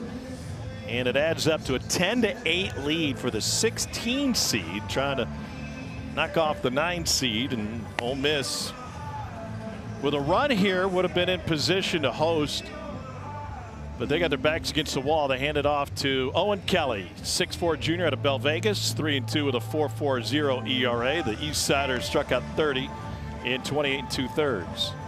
He's the 6th different pitcher used by the Rebs today. Yeah, and he's been used 28 2/3 on the year. 30 strikeouts, 89 to 92 on the fastball.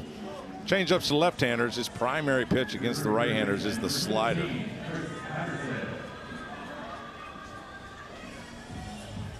We'll go right, left.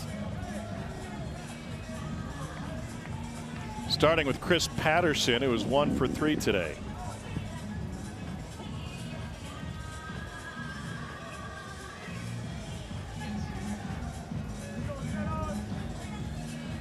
Kelly threw in the midweek against UT Martin, 2 innings.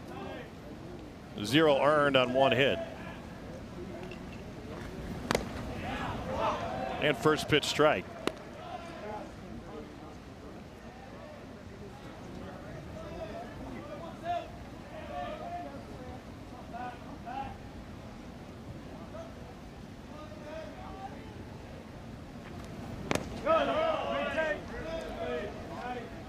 Now 1-1.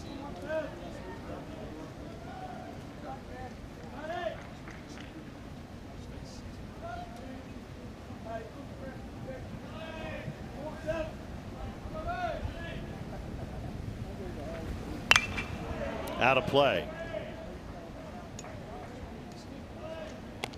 A little 3/4 natural sink on that fastball. Do it right down the middle, and Chris Patterson not able to handle it. 1 for 3 for Chris Patterson out of the 8 spot today. Off the end of the bat to left. Sunglasses on for Pacella, sunglasses on for Patterson at the plate. Did you like hitting with sunglasses on? Yeah, because I was in the era where the flips were, were still popular, and the Oakleys just came into play. And a lot of people didn't like, like Tom Kelly, who I played for Minnesota, didn't like guys to wear the Oakleys. But I didn't like the flips where it changed the color. Like, you have them up, and then when the ball in the air, you flip them down. And, I just didn't like that. So, yeah, I used them all the time. I never took them off. So I hit with them, and I played defense with them. And you look cool, didn't you? That was the main reason I did it. Yeah, you got me. Here's Pierre Seals. Have you ever not looked cool? I'm sure I have. I doubt it. Yeah. 0-1 to Seals, who was 1 for 4. Just watching the Royals last week. Jack Caglione lost a pop-up. He had sunglasses on the back of his hat. Yeah, that's a bad look when you got it on your hat, but you don't have them physically on, and then you drop a ball in the sun, which is scary. There have been a couple times where that ball goes up and it just gets right in the ball of the sun, and you just have no idea where it's at, but you think you're about to get hit on top of the head.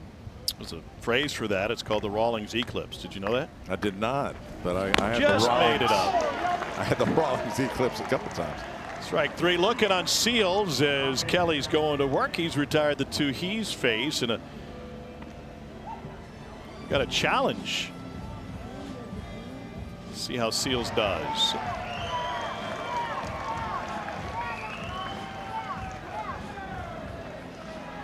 We're at the point where it's a 2-run game, and it's the 9th inning, and you start to wonder, well, you can't take them with you. Does it hurt to burn it? Well, now you're down to 1. You do get an extra challenge per each extra inning if that's the case here. If I'm the hitter and I get blown up on a close one, yeah, I'm using it. Jace Woida first pitch swinging. And that'll bring Cam Durnan back to the plate. He's had a big game, including a 2-run home run back in the 3rd.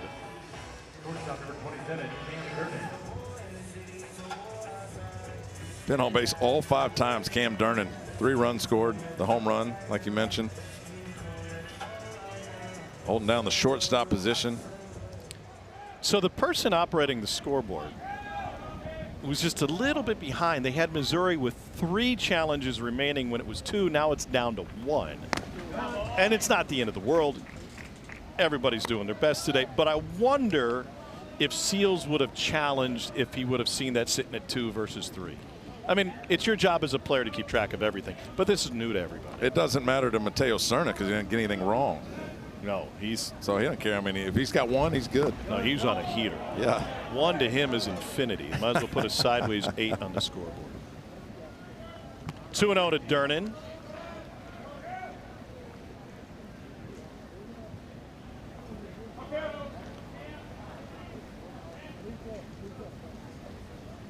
Cerna waiting to hit. Couple guys away.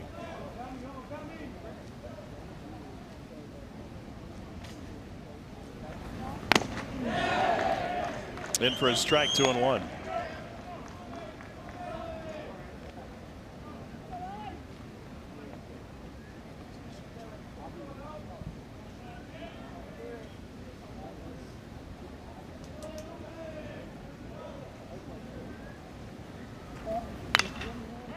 Fought off to the right side.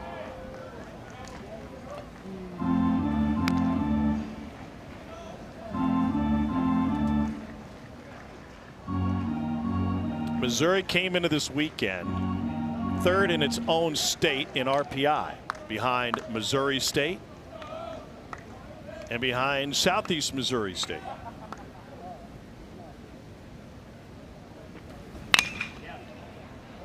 Room service hot for Pano to Decker to close the 9th.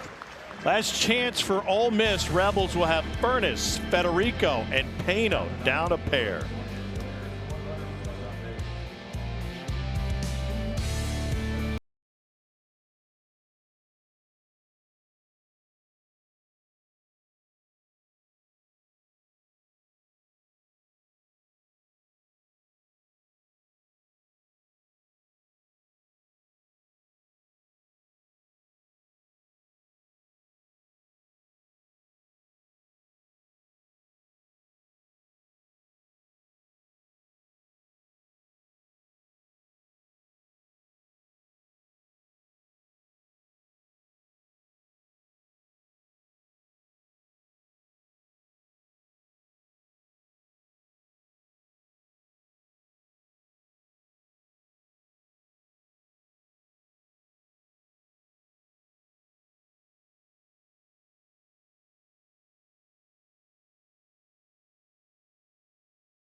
The lead over Ole Miss. Kentucky in 22 was the last lowest seed to win a tournament game. That's when it was a 12-team tournament, and the Cats won 3 games and made it to the semifinals that year.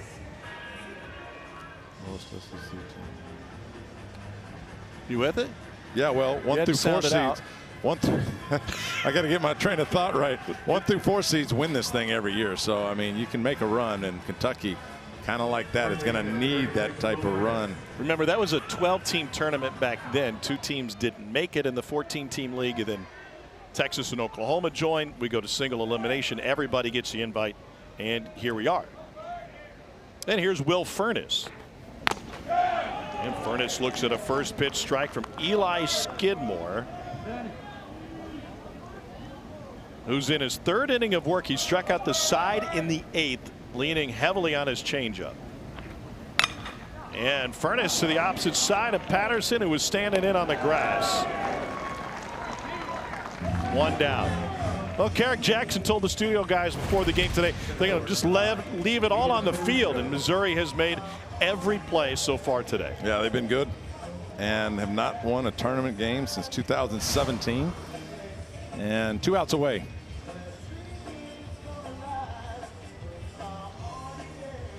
Now you got to deal with Federico, who's driven in 4 of the 8 for Ole Miss.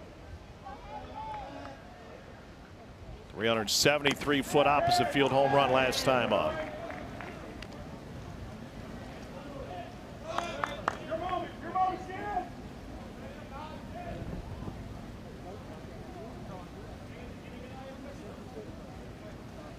Cerna needs time.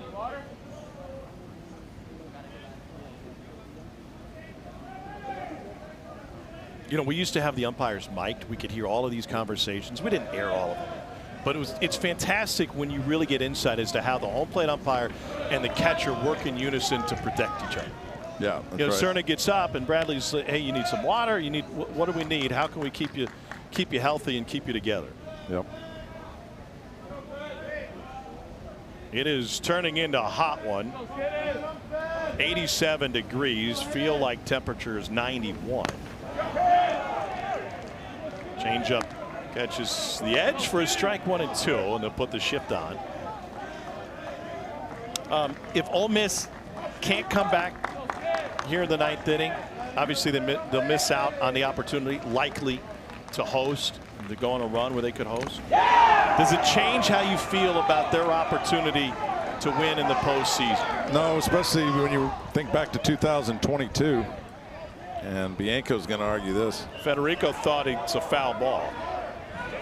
And Guevara coming in from second base. The umpire. Ball's in the dirt, he's saying. It wasn't even close.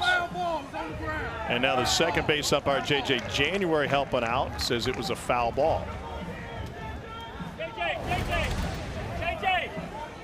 Spinner down in the dirt. Well, Carrick Jackson wants to talk about it. Guevara all the way out beyond second base. I mean, if he's calling it that definitively, then he heard something or saw something. I don't know if it changes. Yeah, it seems like it did. Rotation turn. Yeah. Seems like he barely caught it.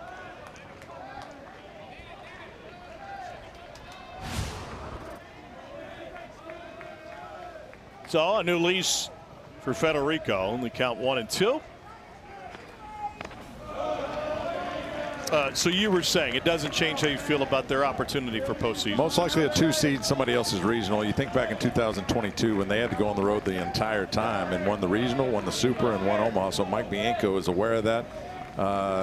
You know, his experience will help that group through. And they've got Hunter Elliott and Cade Townsend. Those are 2 studs that anybody would have a tough time with in any regional, no matter where you're at. 5 strikeouts now for Eli Skidmore out of the Missouri bullpen, and he's walking with some confidence now. And if Missouri is going to go on a run, this performance by Skidmore, who is, pardon me, Cade's 6, will go a long way to helping him. He is really giving them some length out of the bullpen. Owen Pano. Change up low, 1-0. Pano with a double, a couple of strikeouts, and a hit by pitch.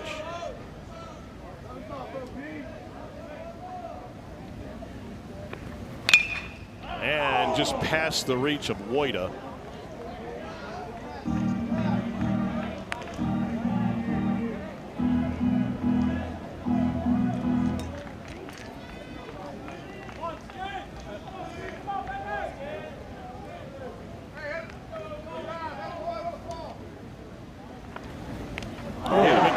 Second time Pano's been plunked, both times on breaking balls, that time near the knee. And Ole Miss will bring the tying run to the plate here in the 9th inning, and it's Austin Fawley already has a home run today. They'll bring out the athletic trainer Mike Bianco to check on Owen Pano. He is really smarting.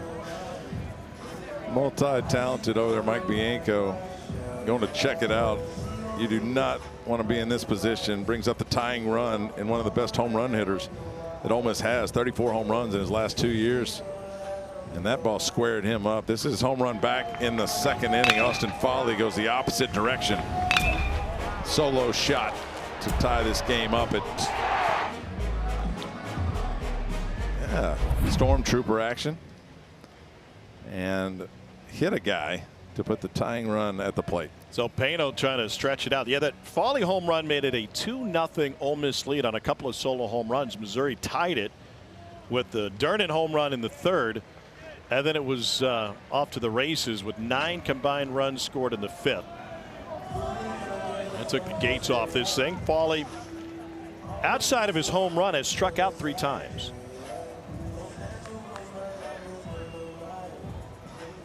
See if Skidmore can close the door. He is being tested with his length today. He has faced 9. He has struck out 5. He went for it, and the timing was right. He just missed it. This tells you that Austin Foley's sitting on that slider.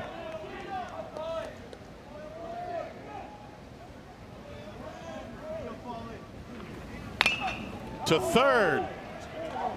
Patterson, and Missouri upsets Ole Miss in game 1 of the tournament with an offensive outburst. 10-8, Tigers with the win. It's their first win in Hoover since 2017. Missouri did have 2 series wins this year, one over Vanderbilt and one over Kentucky.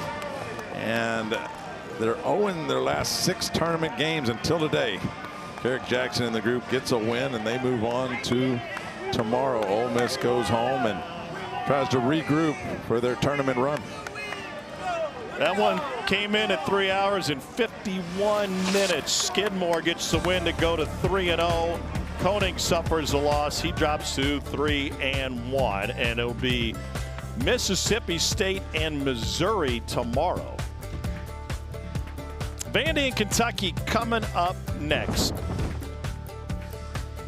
For Todd Walker, I'm Tom Hart. We'll have Vanderbilt and Kentucky, but between now and then, Dari and the guys will talk to the victors from Missouri.